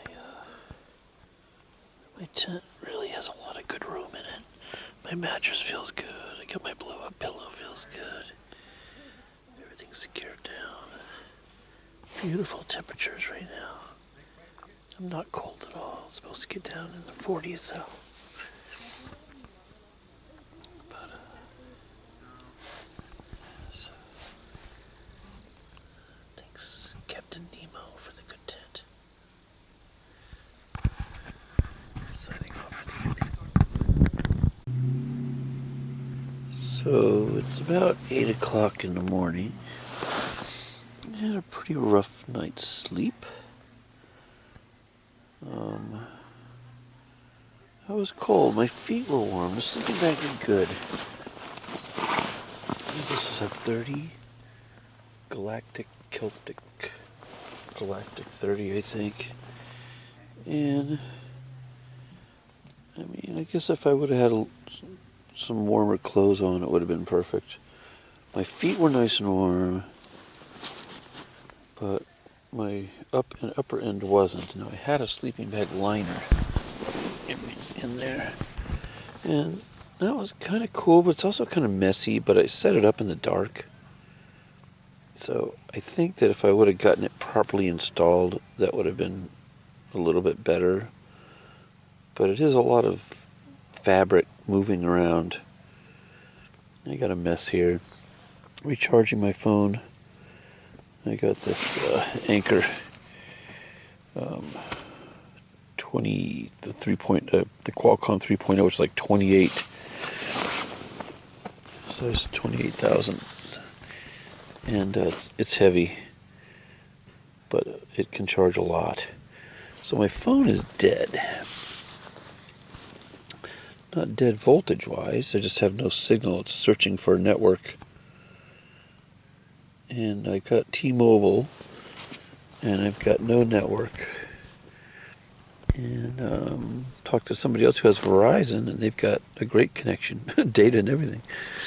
So I'm out of contact with everybody. I got some cheese. I just kind of cleaned out my pack a little bit. I got to get everything organized. I stole this from the hotel, the sugar. I forgot sugar for my coffee this morning, so I'm going to get up in a little bit, get some coffee. This is my headlamp. It's a Coleman headlamp, but it's got these selections where it's got blue light, regular light, or red light. The red light is like infrared, and at night it's really cool because you've got the fabric stitching on the tents that have some kind of material that glows in the dark. I think I might have videotaped it. Let's see, I got my glasses here. This is my proof of payment. It's $10 a night. This campsite is run by Adventure Ocala. Ed is the headmaster here. Really nice guy. Nice old guy. I shot the conversation with him for a little bit. So I got my backpack up here by my head. I got a thermarest, which is okay. I'm thinking of getting a short one because I found myself putting the legs off to the side almost the whole time anyway. And then I got the thermarest pillow. Well, I guess it's okay. Maybe I shouldn't have blown it up so much. But the thing is, when you're trying to sleep, it's constantly slipping off. And I'm thinking maybe if I put a couple of pieces of Velcro or something, maybe it would stay put. I don't know if I want it to stay put though, because then you can't move it around. So, my Dagger two-person tent is plenty big, easy to set up. The poles are heavy though. It's not like an ultralight tent. And my pack was heavy yesterday. Like, it does have pockets. It's got a pocket there. It's got a couple of pockets down there at that end. Maybe that's where I should have my head, down at that end. I don't know. So I'm going to go back. I'm going to go back to sleep. Good night.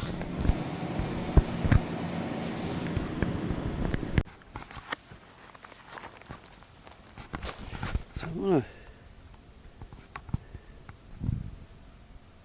cute little side trail off of Hopkins campground.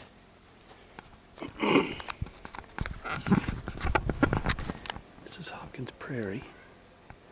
Unfortunately, you could hear one of the generators in the background from one of the motor homes.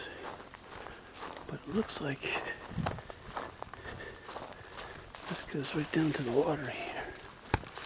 Let's check it out.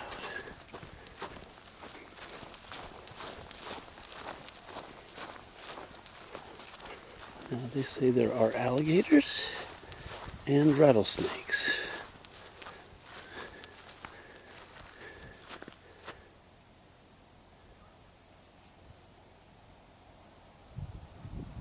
Wow, what a beautiful spot.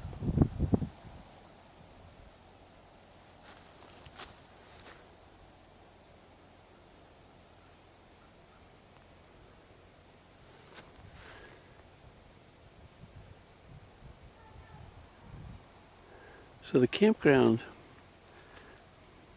are in these oaks. I think there's about 20 spots. It's really a very nice campground.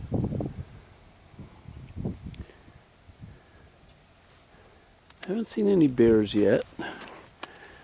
They say the bears come into the campgrounds when the acorns drop after a hard rain, and that there'll be a good 15, 16 bears competing for the freshly dropped wet acorns on the ground.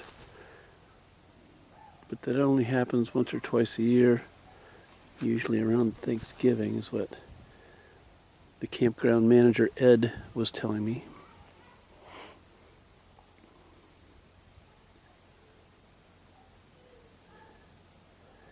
I guess I could go down the slosh and collect some water. I'm out trying to find water. There's a well. One guy told me, whatever you do, don't get the water from the well. But I've got a Sawyer, and I was thinking of doing a Sawyer and boiling it as well. I think it'll be okay. He's kind of, this guy I was talking to is a nice guy, but he's kind of a conspiracist, and he thinks that the government put some kind of poisonous chemicals in the groundwater here as an experiment. And you find people like that. Nice enough guy, but he has his suspicions. Don't trust the government, he says. Oh, I can hear the breeze blowing through the trees all the way on the other side of the prairie. Just so pretty.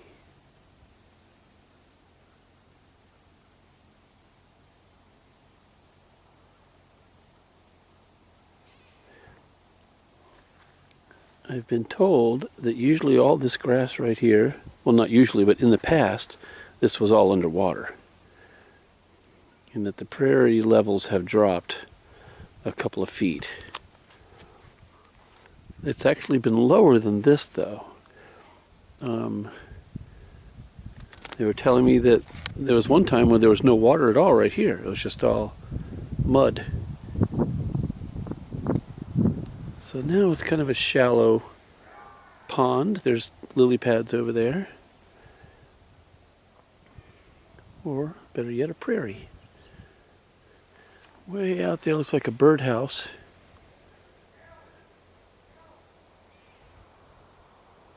I'm going to walk down that way.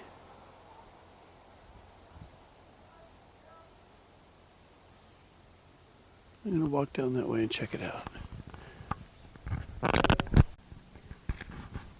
So, if you go to the far end of the Hopkins Prairie campsite, you'll start on the Florida Trail again.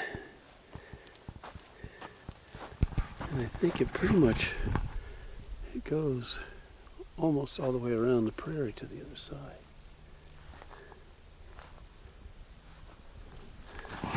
So we'll hike it for a little bit.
So what's happened is, since it's dried up some, you've got some pines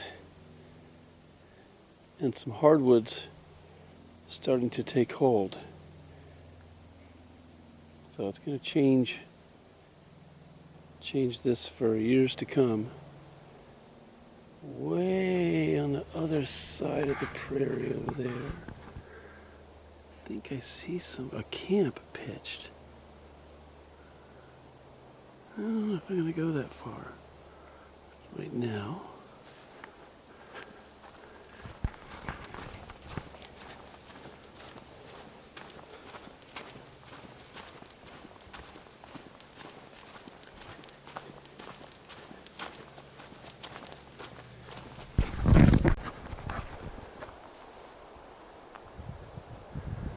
So I'm out here still on the Florida Trail. There's a blaze up there. Just wanted to see if you could hear the wind blowing through the pines with the crow in the background.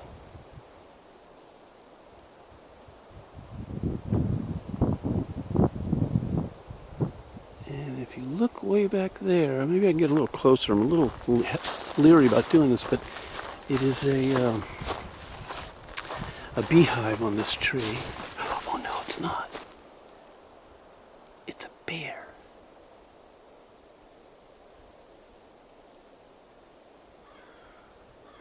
No, is that a bear?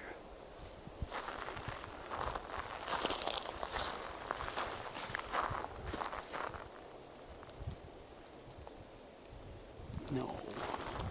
It's got to be like a beehive. Oh, somebody's campsite. This was somebody's campsite. Nice campsite. I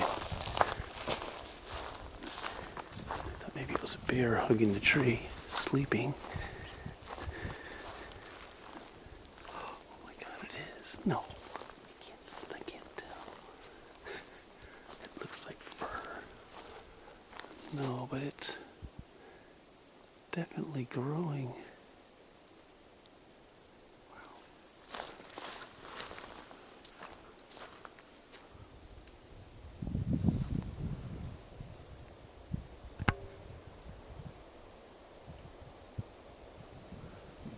I don't see any bees flying around it. It almost looks like fur.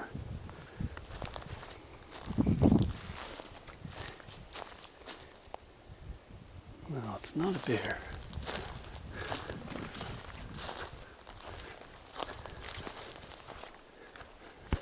I think it's an old abandoned beehive.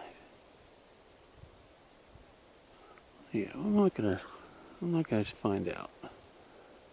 That's pretty neat though. Beautiful hardwood hammock here.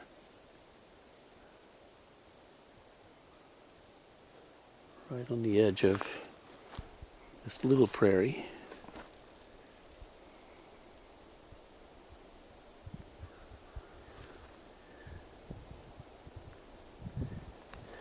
Which is an offshoot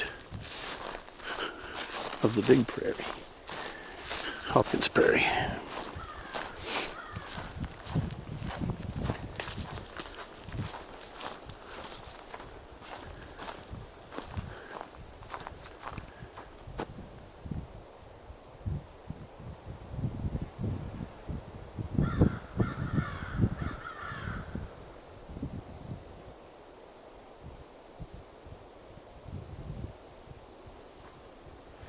I join back up to the Florida Trail here.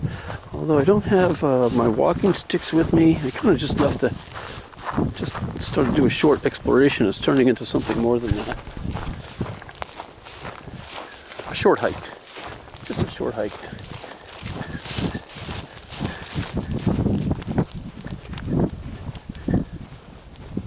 It's funny, after you're walking with trekking poles all day, or for days, and then when you walk without them, you almost feel defenseless. The trekking poles do give you a sense of security, like if something were to attack you, maybe you could poke it off with the trekking poles.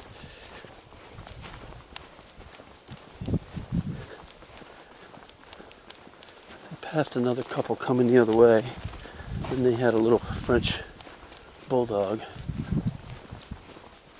and he hadn't sensed any bears. This part of the trail is white sugar sand.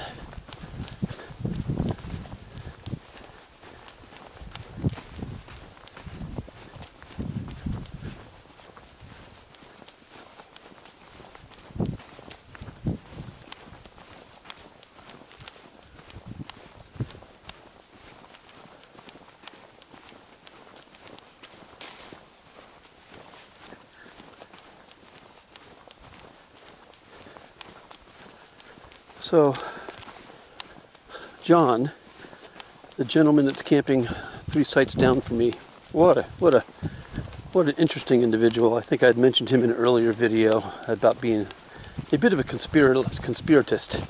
Well, he definitely is. He tells me that as I come up here, he can feel that the frequency lowers. And he says, you know, your body puts off 1.7 gigahertz. And our 1.7 gigahertz field around our body is being bombarded by the government and the sun, but mostly by the government, which is affecting our health.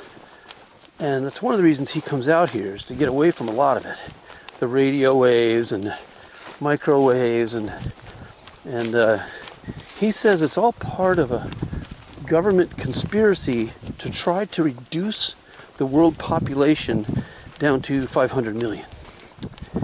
And he says that, believe it or not, the politicians are in on it. Some of them, it's a top secret group. He named the group, I don't know what it was called.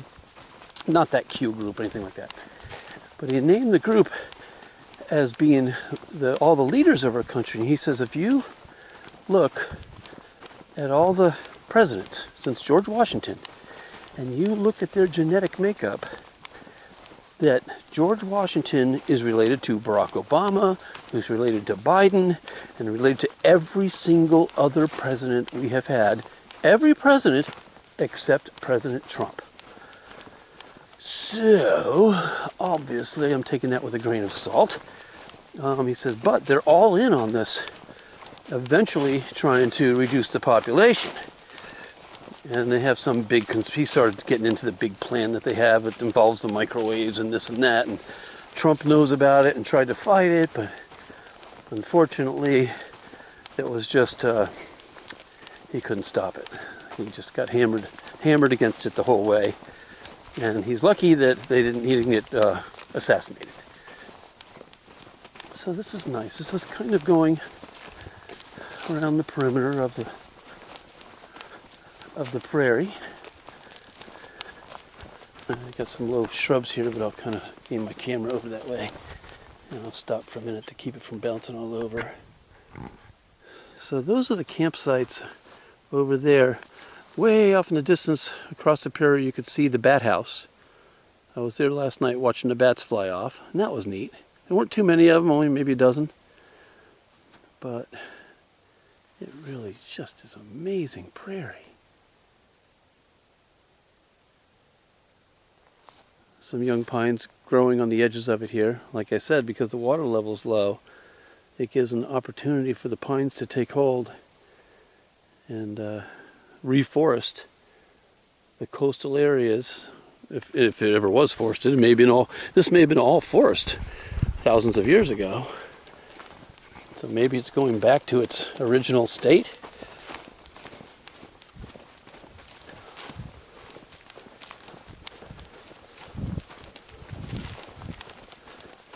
Apparently, most of the bears, according to John, most of the bears in this area have moved north. And he says the reason is they follow, like I mentioned earlier, the acorns. They follow the falling of the acorns. That's one of their favorite diet items.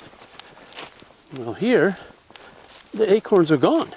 And you won't even see them on the ground. I mean, the bears have virtually eaten every acorn that there is. Normally, you walk under maples and stuff, and oaks under oaks, and you crunch your feet on the acorn shells. Not here. And that's because apparently the bears know exactly when the acorns are falling, and they will come into camp, or they'll go wherever they are, and they'll just pick the ground clean of all the acorns.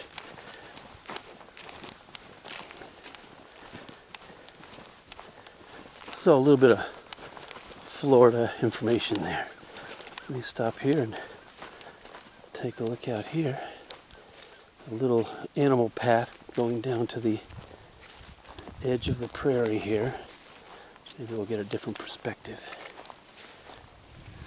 Yeah, it's probably an alligator path, or some kind of animal comes down here to drink.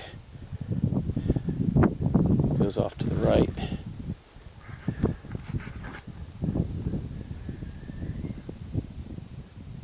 Wow. Now, someone was telling me if I go way over across the prairie over there, that's actually legal hunt at this time, and I should be wearing orange, and to really not go over there. I think I will heed that advice. I have no water with me, but the camp is really just right there, so I think I'm going to stop my hike right here. It's been beautiful, but I don't want to get too far and get into hunting territory or dehydration territory. Oh, the breeze is just beautiful right now. Oh man, that feels good.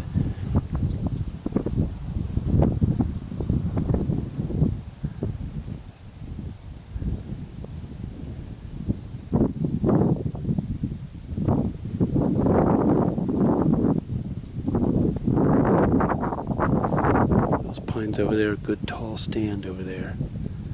That's the hunting area, I think.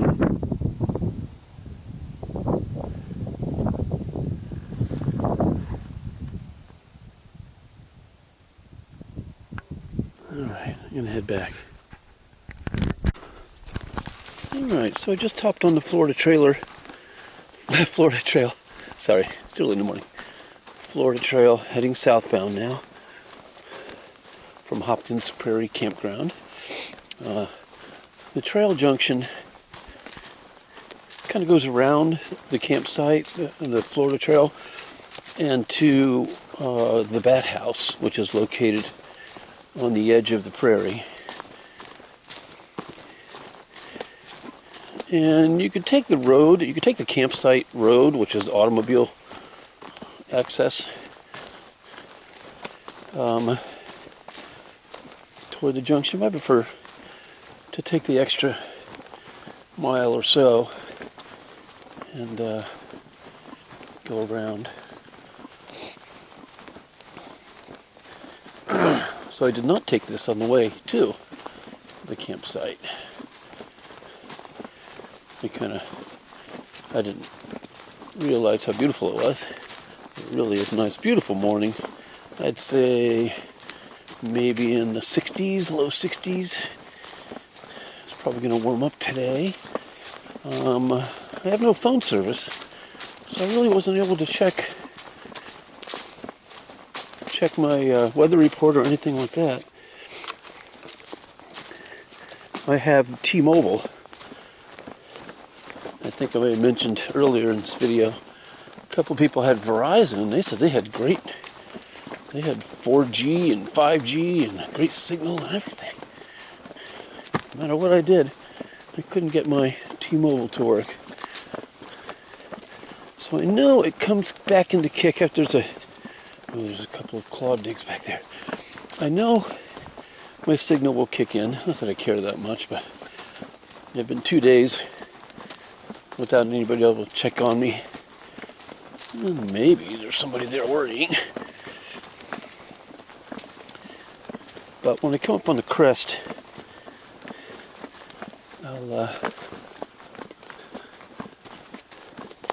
I'll get a signal, and then all the messages will come flowing in.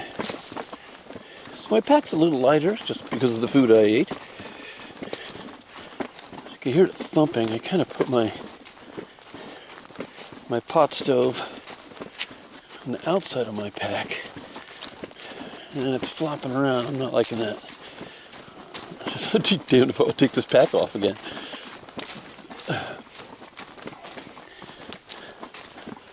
Shoulders feel pretty good. I readjusted all my straps and stuff. You always end up readjusting your straps as you go along. Everything tends to settle in the pack. Then you start getting pains in different areas. And when you adjust your pack, you could spread the pain over a wider area instead of being concentrated. This is the Florida Trailblazers. Shows a change in direction over to the left. So we're going to do that.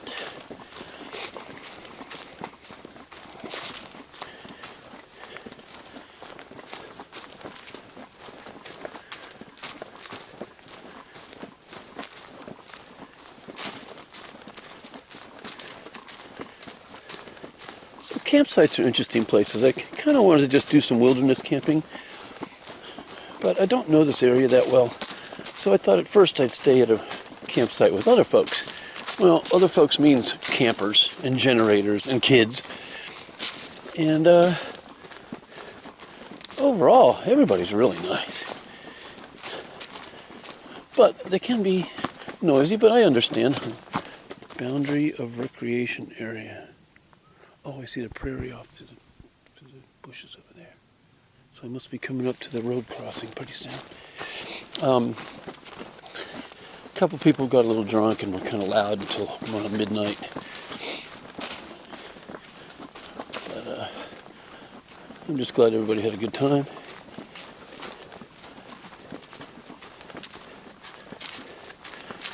A couple of guys picked up the site next to me from a couple students from University of Florida. Nice kids. And we talked. University talked for a little while because I used to go there myself. One had just graduated with a degree in materials, which is probably a lucrative career if you get in with the right company. So there's a little trail over to the right, but I don't want to take that. A little spur trail that wasn't marked. Looked more like an animal pass. Love this moss on both sides of the trail. It just really makes it nice. It's like you're in Ireland or something. Here's a bone of some kind. And a couple of mushrooms trying to poke through the forest floor. I don't know what those are. Maybe fly inamita, although I think fly inamita is more brown on top.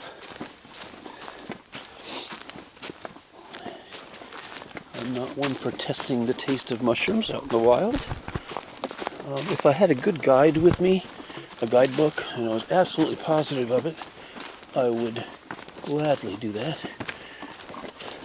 But even so, they're just not very tasty. It would be okay to pick some to add to a Norse potato or a rice meal or something.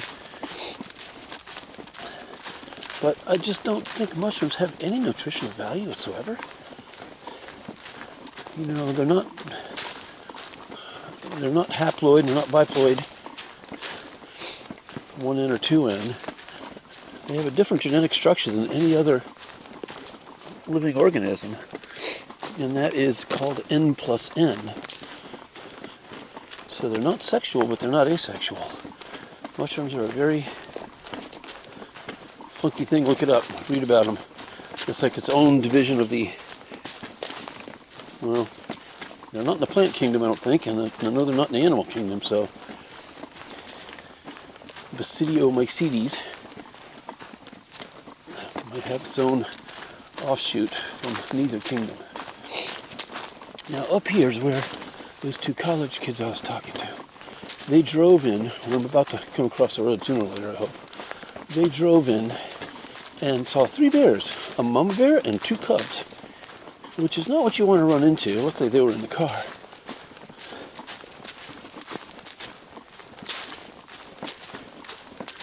But I haven't heard of any black bear attacks in this area. Okay, it looks like I'm coming across the road crossing now. There's a few more of these in the miles to come. These are forest roads.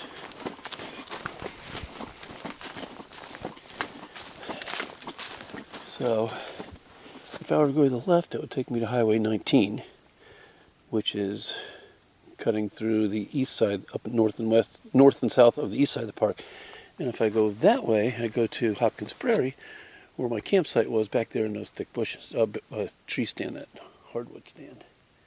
And this is the junction to hop on, and thank goodness it's close to hunting and trapping, guns, and etc. Now, I spoke earlier about my camping neighbor John. Had a little mini trailer there. He'd been camping there for many, many years. He's a truck driver. And John was telling me that this campsite used to be a big hunting campsite. And they were going to reclassify it as just a campsite. But if they did that, something happened where it took away funding or something. And so they wanted to keep it. They wanted to retain the funding and the style of the camp and everything, still allow vehicles to drive up to it, but not have the hunting. So what they did is they kept it a hunting campsite, but they made it illegal to have any guns. So I guess you get the benefits of both worlds. Didn't see any hunters in our campsite, and I haven't heard any gunshots at all, not once. But I think on the west side of the prairie there's open hunting. Well, it's probably permitted by permit. But I haven't seen any hunters or heard any hunters. I have no orange. I have an orange wool cap. I forgot to bring it. So I am now still hiking southbound on the Florida Trail, just on the east side of Hopkins Prairie. There is a side trail up here a little ways that you can take that will supposedly take you to a sinkhole, but I've seen sinkholes. I have no real craving. There's Hopkins Prairie out there. Little white sugar sand area. You can go out and observe the prairie. Oh, the sunrises and the sunsets have just been beautiful on this. really magnifies it. And the sky has just been peaceful and blue with streaks of wisps of clouds every once in a while. Couldn't have asked for better weather. I'm very fortunate. Might get some rain today though. So I'm going to put the camera away so I could use my walking sticks. Take the pressure off my ankles and knees and hips. And I'll cut back in just a little bit. Thanks for waiting. I just had two beautiful deer leap across the trail in front of me here, right where the sunshine is in that burnt post. Maybe they stopped long enough to feed and I could get a view of them. Big, beautiful girl deer.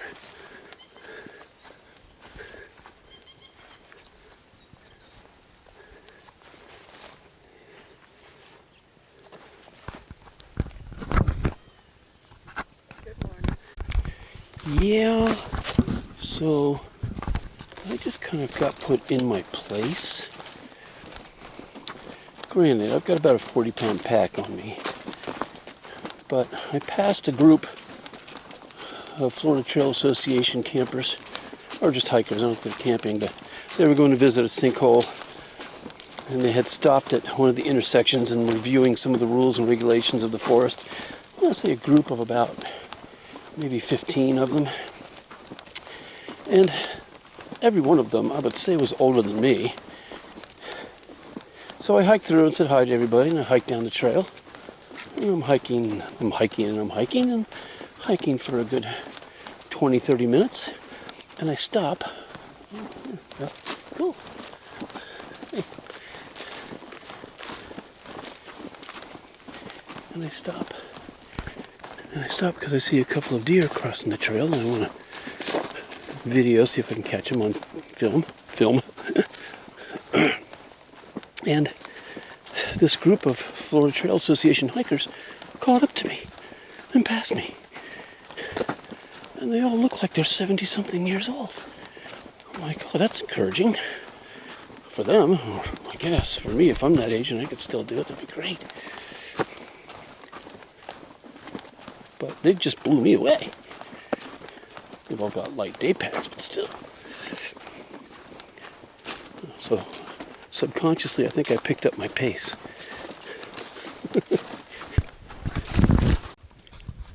So, about halfway between Hopkins Prairie and Juniper Springs. And every once in a while, you'll come across a nice little open area with some water and some young pine trees taking hold. And it looks like somebody may have used this as a campsite. Nice little opening here. But I look, and on the tree is somebody's dream catcher. But look at that thing. I mean, it's got some really nice pieces of wood, a couple of pieces of glass, and a pine cone. Somebody did a nice job of weaving. That's a bear string to hang a bear bag. Looks like it's been here for a little while at least. That's neat when you come across things like that. I'm hoping on the Florida Trail, the orange blaze is back there going the other way. But it's a little confusing. Oh yeah, I see another blaze up there. Okay, so I'm still on the trail. It kind of I had like 4 different ways I could have gone. And I chose wisely. So it's a little muggier out now. Temperature's gone up. And you got a lot of water around. When the temperature starts to go up and you're in a thicket area like this, it could get kind of still. I'm not getting any breeze at all.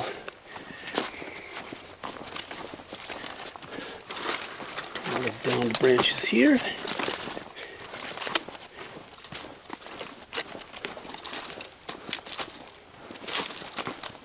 Oops. Don't want to trip.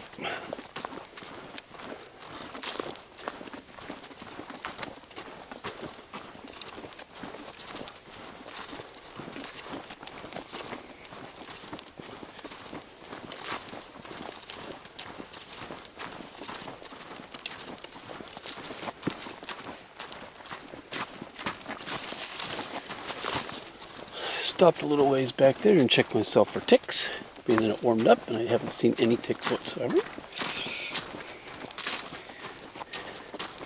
I'm wearing these pants, I don't remember the name of it. They've got a wolf for a logo, wolf's head, I think. And I think that they're from Sweden. They're made for hiking.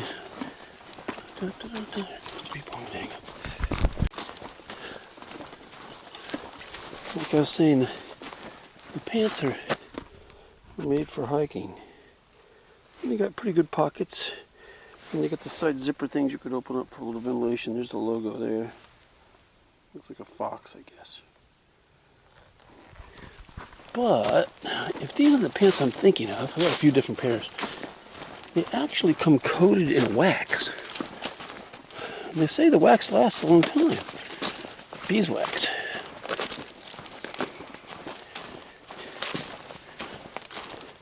And I don't know if that's just for water repellency or to help keep the bugs at bay, or both.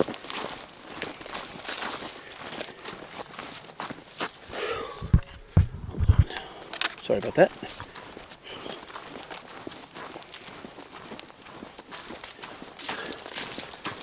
So I just passed a family, a father, and it looks like two of his kids, two sons, teenagers. Good to see teenagers out, suffering in the woods, instead of sitting on a sofa playing video games. So there really are no road crossings close to this area. So they hiked at least an hour or more to get here.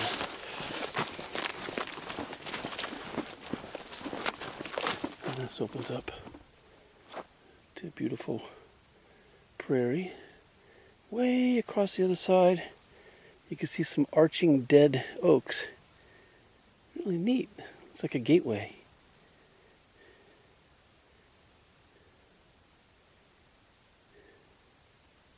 Yes, I'm breathing hard. It's warming up. I kind of wish I had shorts on.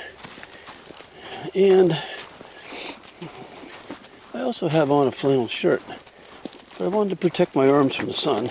My skin is already damaged as it is. Now this stuff gets hard to hike in. This is Florida white sugar sand. And you kind of sink in it. And it takes twice the effort to walk. But it's good exercise. I love a fresh, newly grown pine tree. A sapling. That's more than a sapling, but they really take the needles on. They get thick and lush. They're beautiful. And they help take the place of the ones like this one that's down and dead. Looks like that was succumbed to a fire a long time ago, an old burn.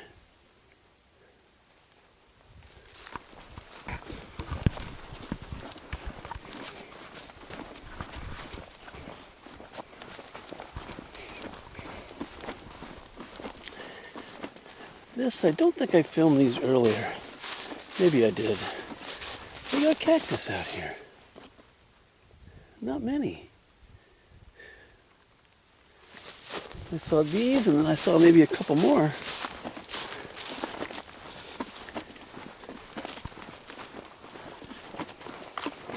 A very arid section of the hike. Now somebody's put some orange tape here on these trees. 3 pieces of orange tape and a old white ribbon. I'm not sure why. It's marking something. Maybe it's marking a water stash or something. Sometimes they'll put those black fly test tents hanging from the tree to check. I don't see any of them though. They've put quite a lot of flags here. What does that one say? Let's go look at it. Let's see what it says.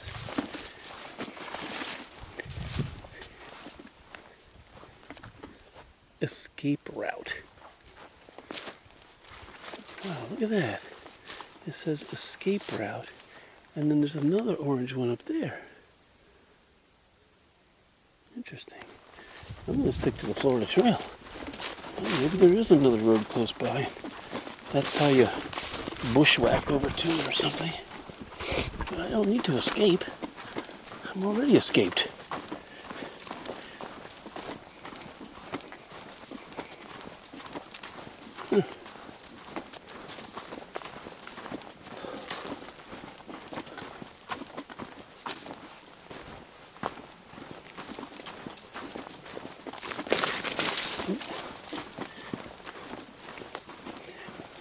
At least this is still white sugar sand, but at least it's not as deep as that one section. But usually this means that you're about to, or you are going up in elevation, getting to a higher part of a ridge.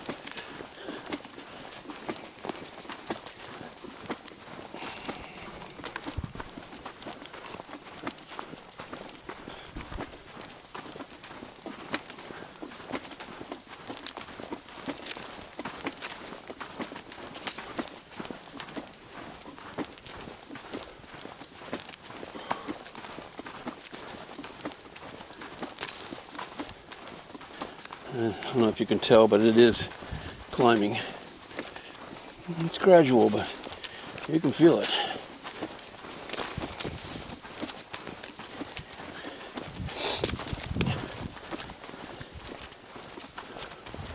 Oh yeah.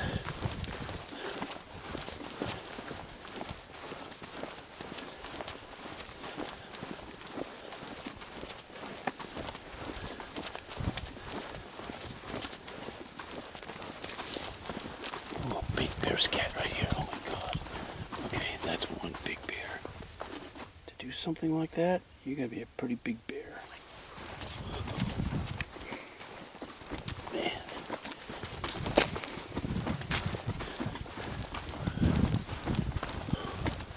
Yeah, and this is still going up.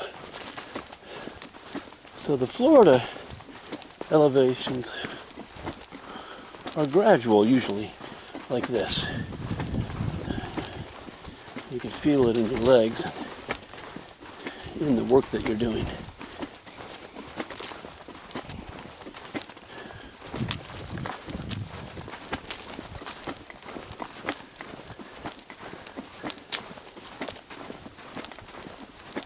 I saw a couple of gopher mounds. There are gopher turtles. I don't think that's one. Unless it's a junior. They kind of look like that, only much larger. Endangered species.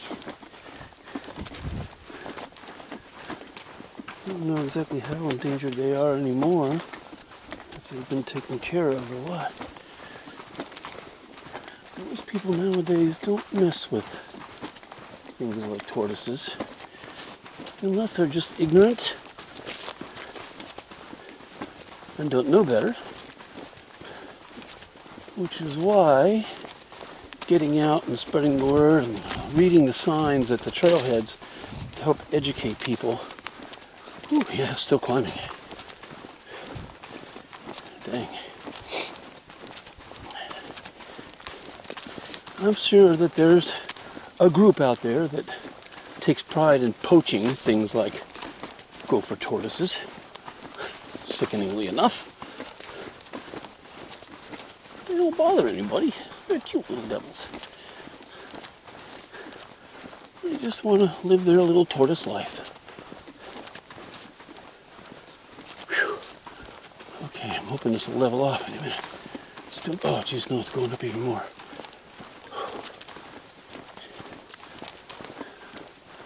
Wow. A few hundred yards of gradual upness. I might have to stop and take a break up here.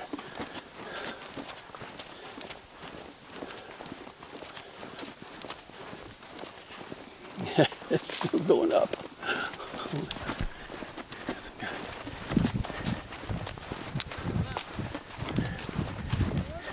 Hello. How you doing? Good. Right. Got another 3 miles that way. Oh, great. Practically there already.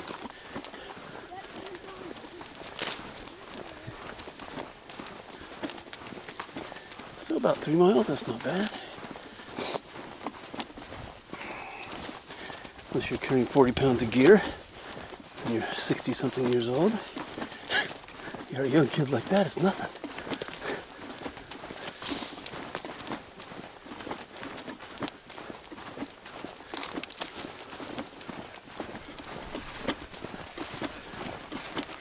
Somebody else coming.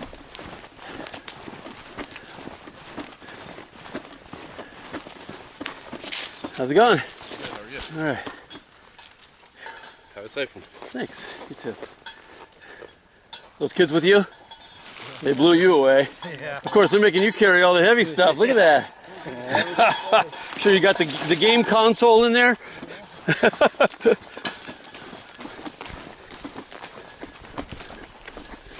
Oh, wow. He was carrying some. Wow. Oh, my God. What a load that guy had. It looked like a pack mule. Holy shit. That's good, though.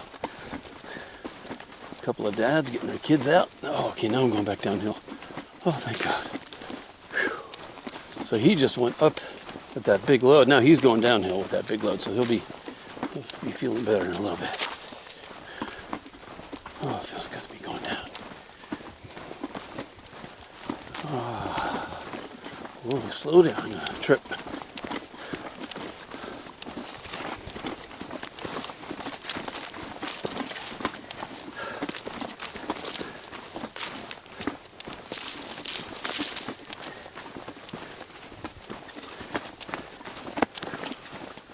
Okay, now, this is a neat spot right here.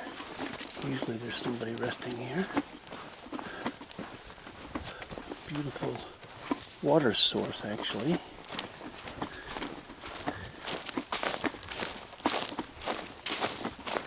A lot of people camp this spot. And for a good reason.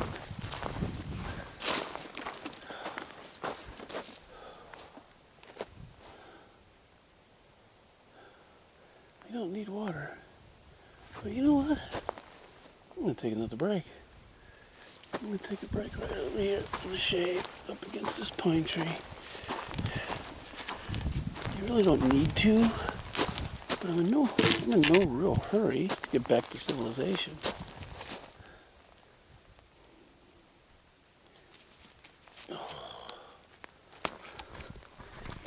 Let's get this thing unbuckled here.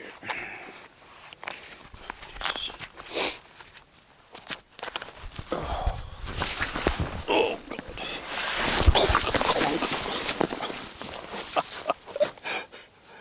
Oh, my God. That's just ridiculous. Why am I doing this?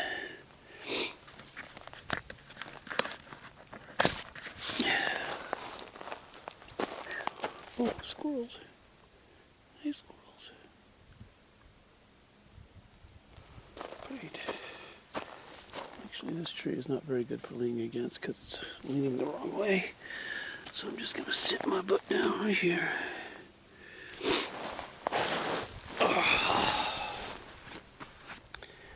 So when I was up at Hopkins Prairie, they have a well, a crank well water source. And I was advised not to use it. But it wasn't bad. So what I did is I used my Sawyer. And I filled a bunch of Sawyer bags with it. And then dripped it into my pot and boiled it.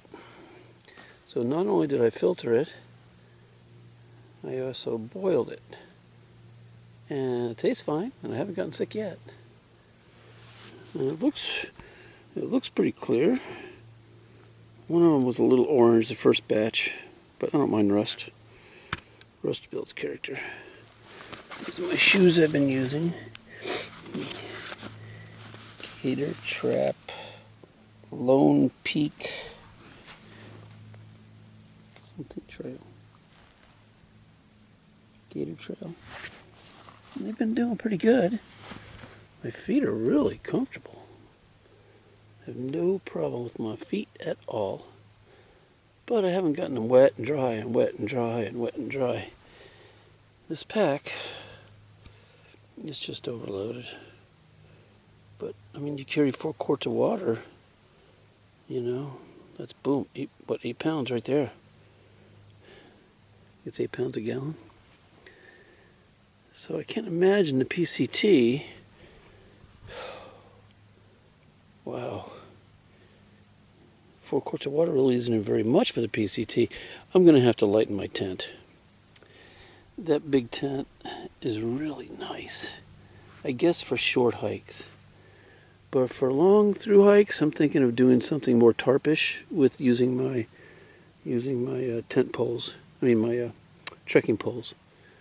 I could see where that can save a few pounds. I mean, the poles are heavy, just the poles. So if you get rid of the poles and you get a smaller tent, yeah, I won't have that luxury of bringing everything inside and be able to move around and everything, but whatever. Packs get heavy. And I'm glad I practiced on these last couple of trips. So I know what my limitations are and what I want to change. I'm going to hang up for a minute and enjoy the piece. So I'm up high on a ridge, sandy area. I thought I'd show you this guy.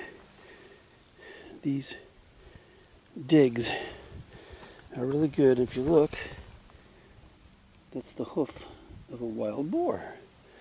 And they're taking their nose and shoving their nose into the ground, trying to dig up worms and beetles or whatever they can find.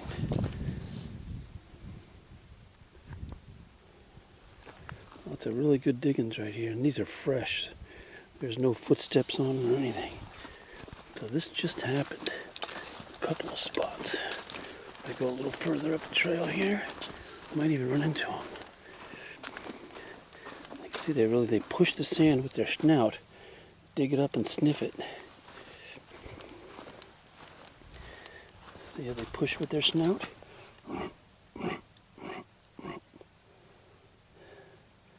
So he's sniffing for stuff. I don't like to run into boars because they're very stubborn and they aren't scared of anything, and they can be dangerous. But that's a boar dig.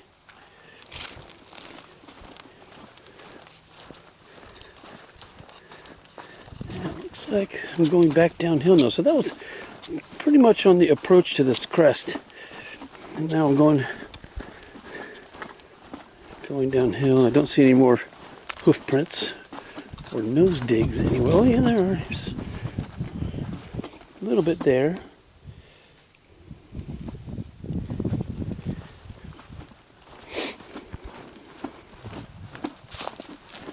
Sometimes they're noisy and you could hear them back in the woods, but I'll be quiet for a second, see if you hear anything.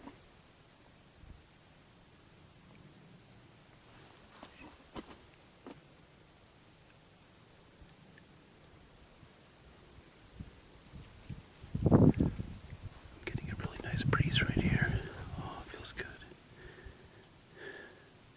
You're exposed to the sun, but you're also, if there's a breeze, you get the breeze as well. I don't hear anything.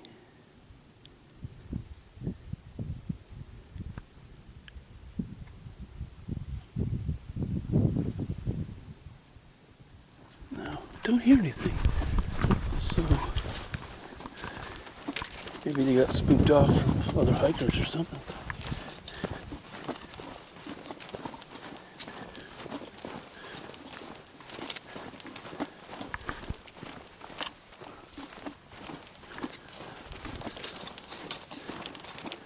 That's a pretty good dig right there.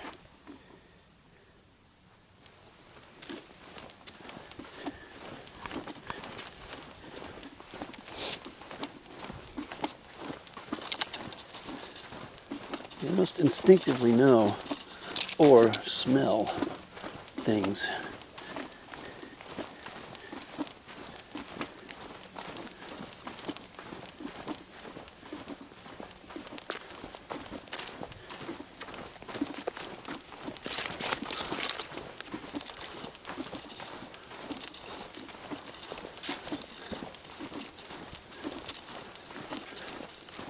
Yeah, I don't think bear spray would work on a wild boar. I think it would just make them angry. Make a bear angry too. But a boar will charge you. And they got those tusks. And they just never quit. I can remember when I was in high school, a friend of mine took agriculture, and they had to slaughter a pig out at the ag farm. And they went out there with a gun.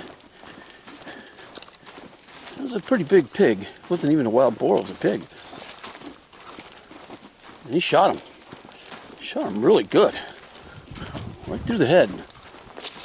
Did not stop him. He was so pissed. He was squealing, and he ran into the fence trying to knock the fence down. They ended up really sad. I just can't get that out of my mind. They ended up putting like 5 or 6 bullets into him before he finally died. And up to that point, I decided that hunting was not for me. Although I eat pork and I eat beef, it's sad to watch any animal die. Any animal at all. But he did get cooked up at the rally, the school rally, and they actually cooked him underground and ate him, so he didn't go to waste. Coming to a nice shaded area. I'm gonna just relax and concentrate on my hike for a little while.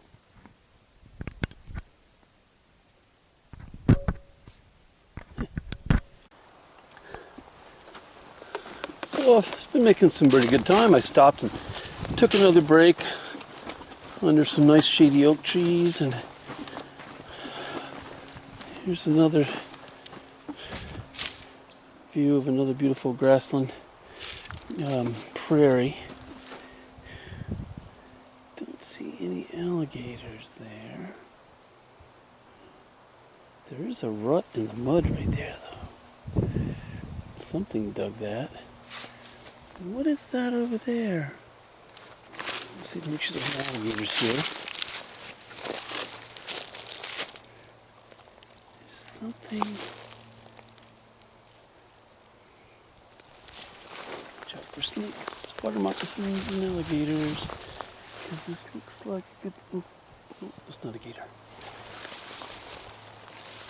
Looks like a very good place to get eaten by an alligator. But you can see the tracks that they make here. I just finally saw like a bottle or something over there. But I don't have my glasses on, so I must be wrong.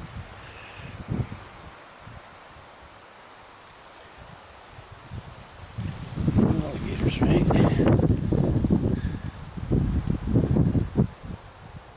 Beautiful breeze. Help them cool me down because I'm getting a little toasty. I think there may be a storm brewing up north.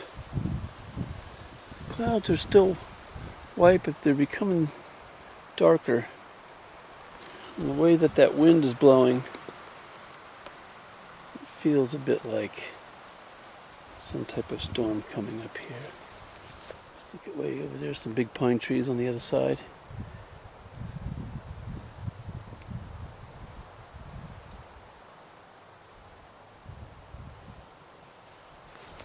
Crickets are cricketing.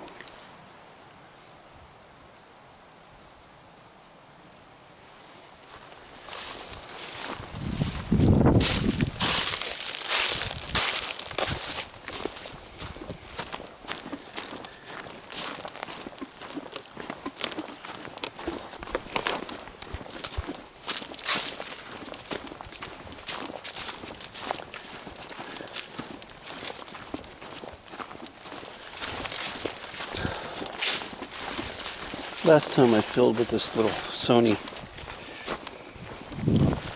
cam, I had the waterproof plastic cover on it. and it made a bunch of squeaky, plasticky noises as I was handling it, just touching it and holding it. It was going creak, creak, creak, creak. And I'm hoping that the sound is better now that I've taken that waterproof cover off. I mean, the camera itself is water resistant. I could probably drop it in the water and scoop it out and it would be fine. But I was going to the island of Provost in the West Indies, and I was going to do some diving and swimming, which I did. And I brought this with me, and I brought it with the waterproof case so I can actually take it underwater. And it worked out very nice. But underwater pictures, you've seen one, you've seen them all. I got something, some kind of bird fluttering off I just spooked.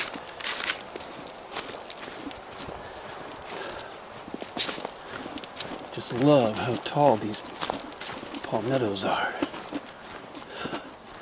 Like I said, they're 9 feet tall.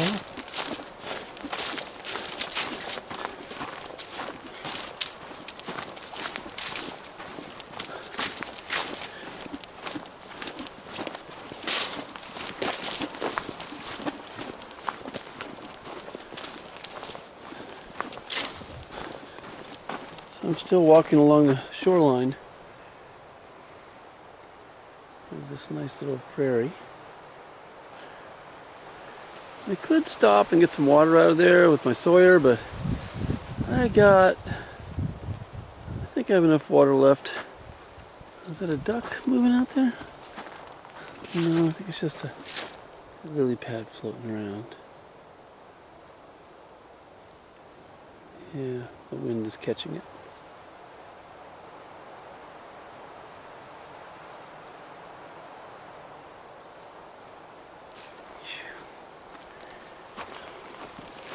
Well, I'll be coming up to the end of my hike in another few miles.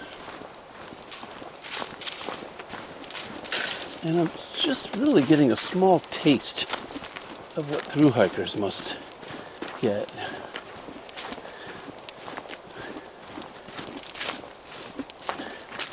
The group I met back there, I had mentioned earlier, I think maybe I videotaped passing through them or them passing me. One gentleman was a Triple Crowner, and he looks familiar. I didn't want to bring it up. They were busy trying to get to view a sinkhole and a historic Indian grave, and so I didn't want to interrupt him, but he looked familiar. I've seen him.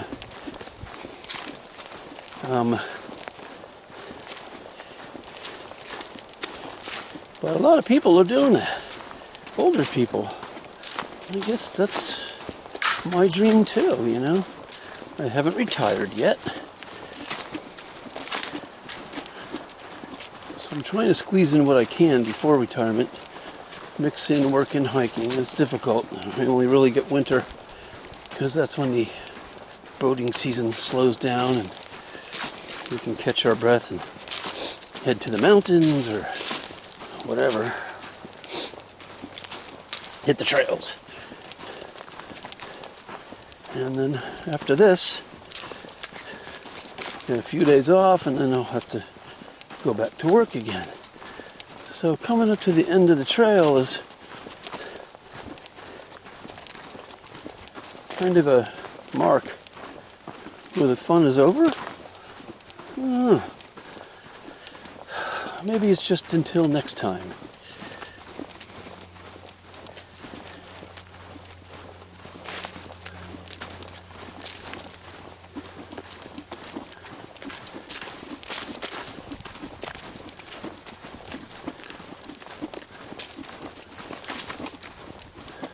So it's been interesting taking a trail up north from Juniper Springs up to Hopkins Prairie, and then I normally don't like to do. There's no good loop trail really, so you have to take the same trail back. But you know what? It's almost like a new trail when you're coming from the opposite direction. Sure, you see things that you remember and you recognize, but it's kind of nice to visit them again. So many times I've gone somewhere and I said, oh, I gotta come back here. But there's so many other places to go first. So revisiting the same trail after a couple days, but in the opposite direction, it's kind of nice because I really enjoyed the walk up. And I'm just as much enjoying the walk back down. Almost pretty much when you're in Florida, everything's either up or down. I guess it's that way with the AT and the Continental Divide and the PCT as well. Up or down.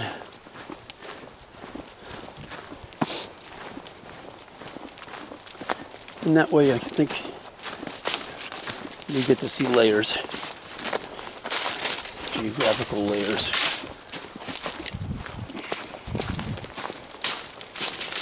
And weather layers as well.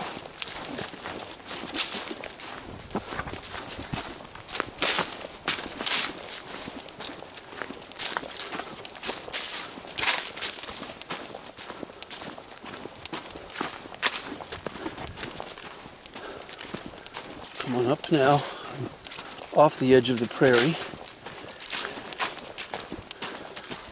in the Juniper Prairie complex. They have many, many prairies dotted all over. And this trail kind of weaves between them all. I'm in a nice hardwood area. Some beautiful older oaks.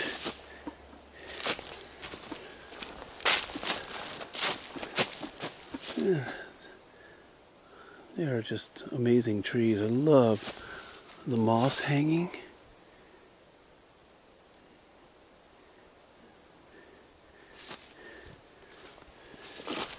Florida does have some wonderful history.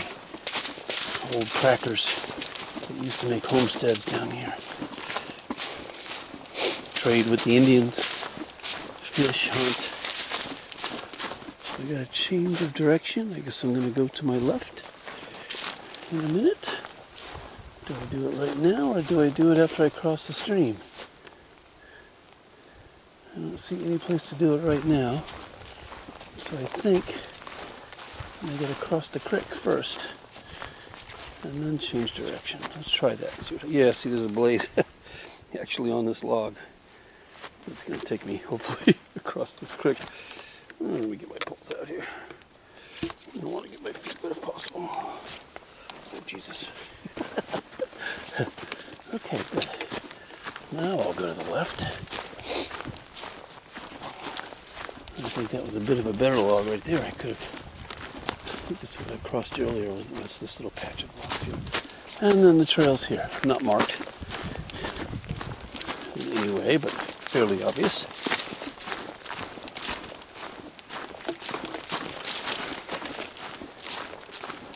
See, the thing about hiking in Florida, again, you can just never get too lost.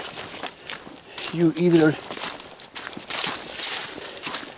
hit the Atlantic Ocean eventually, or you hit the Gulf of Mexico eventually, or you cross over into Georgia eventually.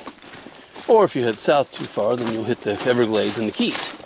So you can never really get lost in Florida.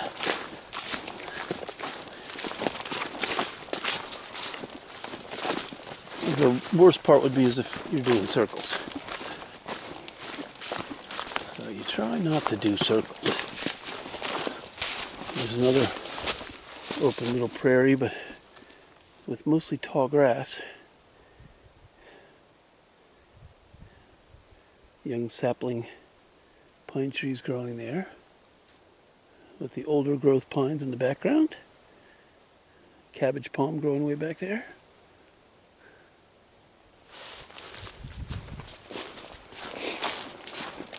So this was a fairly recent burn. You can see,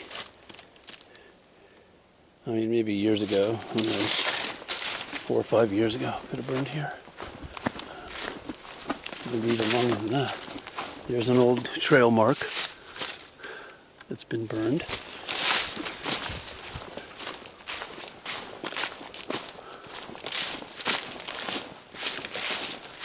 as you can see against the stark difference between the black trunks of the trees that have been burnt, singed and burned, the beautiful green, lush greenery that's come up around them. Very nice contrast. You can actually still smell.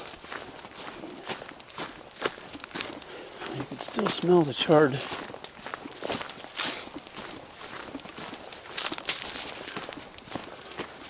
burns of the barks. Yeah, it burned, but it stayed. And then when it burns, it drops its cones, and the cones open up, and hopefully somehow the seeds will start to grow. Don't see any young pine growth right here. It's like the hardwoods kind of moved in too quickly.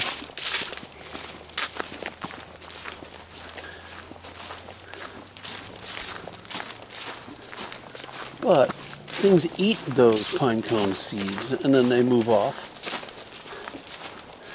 and relocate them to another area. And that helps the species survive.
Over to my right, there's another little prairie, a grassy prairie. I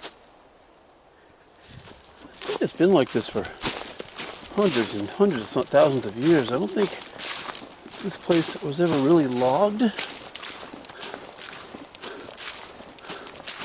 but I'd have to read about that.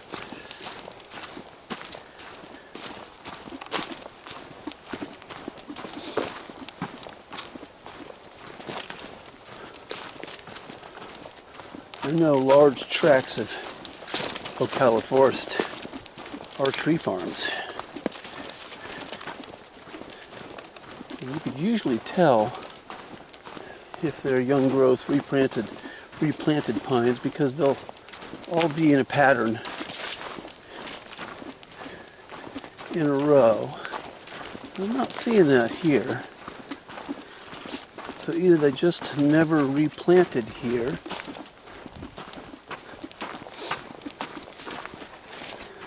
because it was never claimed as a tree farm. It's just Juniper wilderness.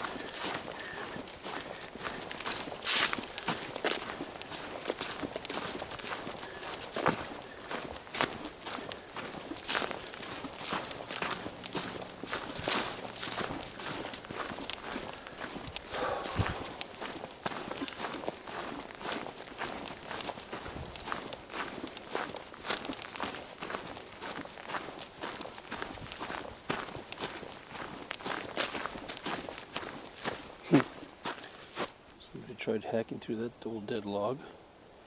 Probably tried to use this firewood because you got a little opening right here where people have been making a fire and camping.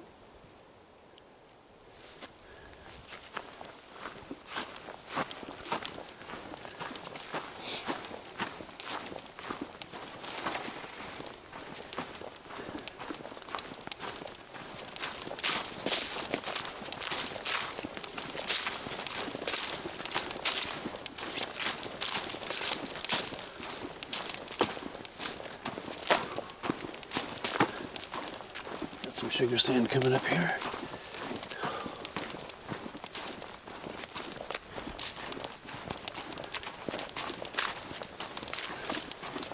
Not too deep.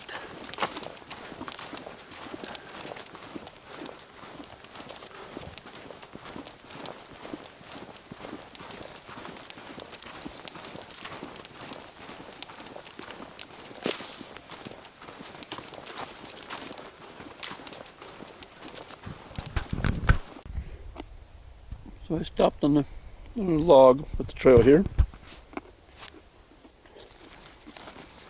Went in my food sack. What is earth sack? And I had sardines with Triscuits, Cheez-Its, 2 little waxy Rendella cheese things, an orange, some peanut butter pretzels, and something else. Oh, and a granola bar, because I got hungry. But I was thinking about this bear sack. And what I really like about it is if you were getting attacked by a bear, you could put it on your head. and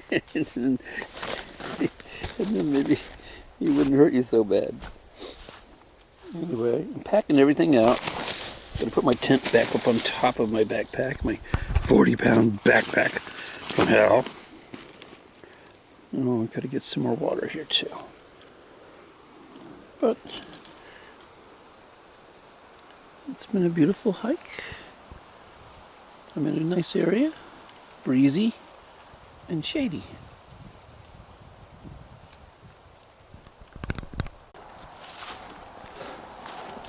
So I could hear, I've been hearing the traffic from my trailhead road for quite some time. Sorry about that.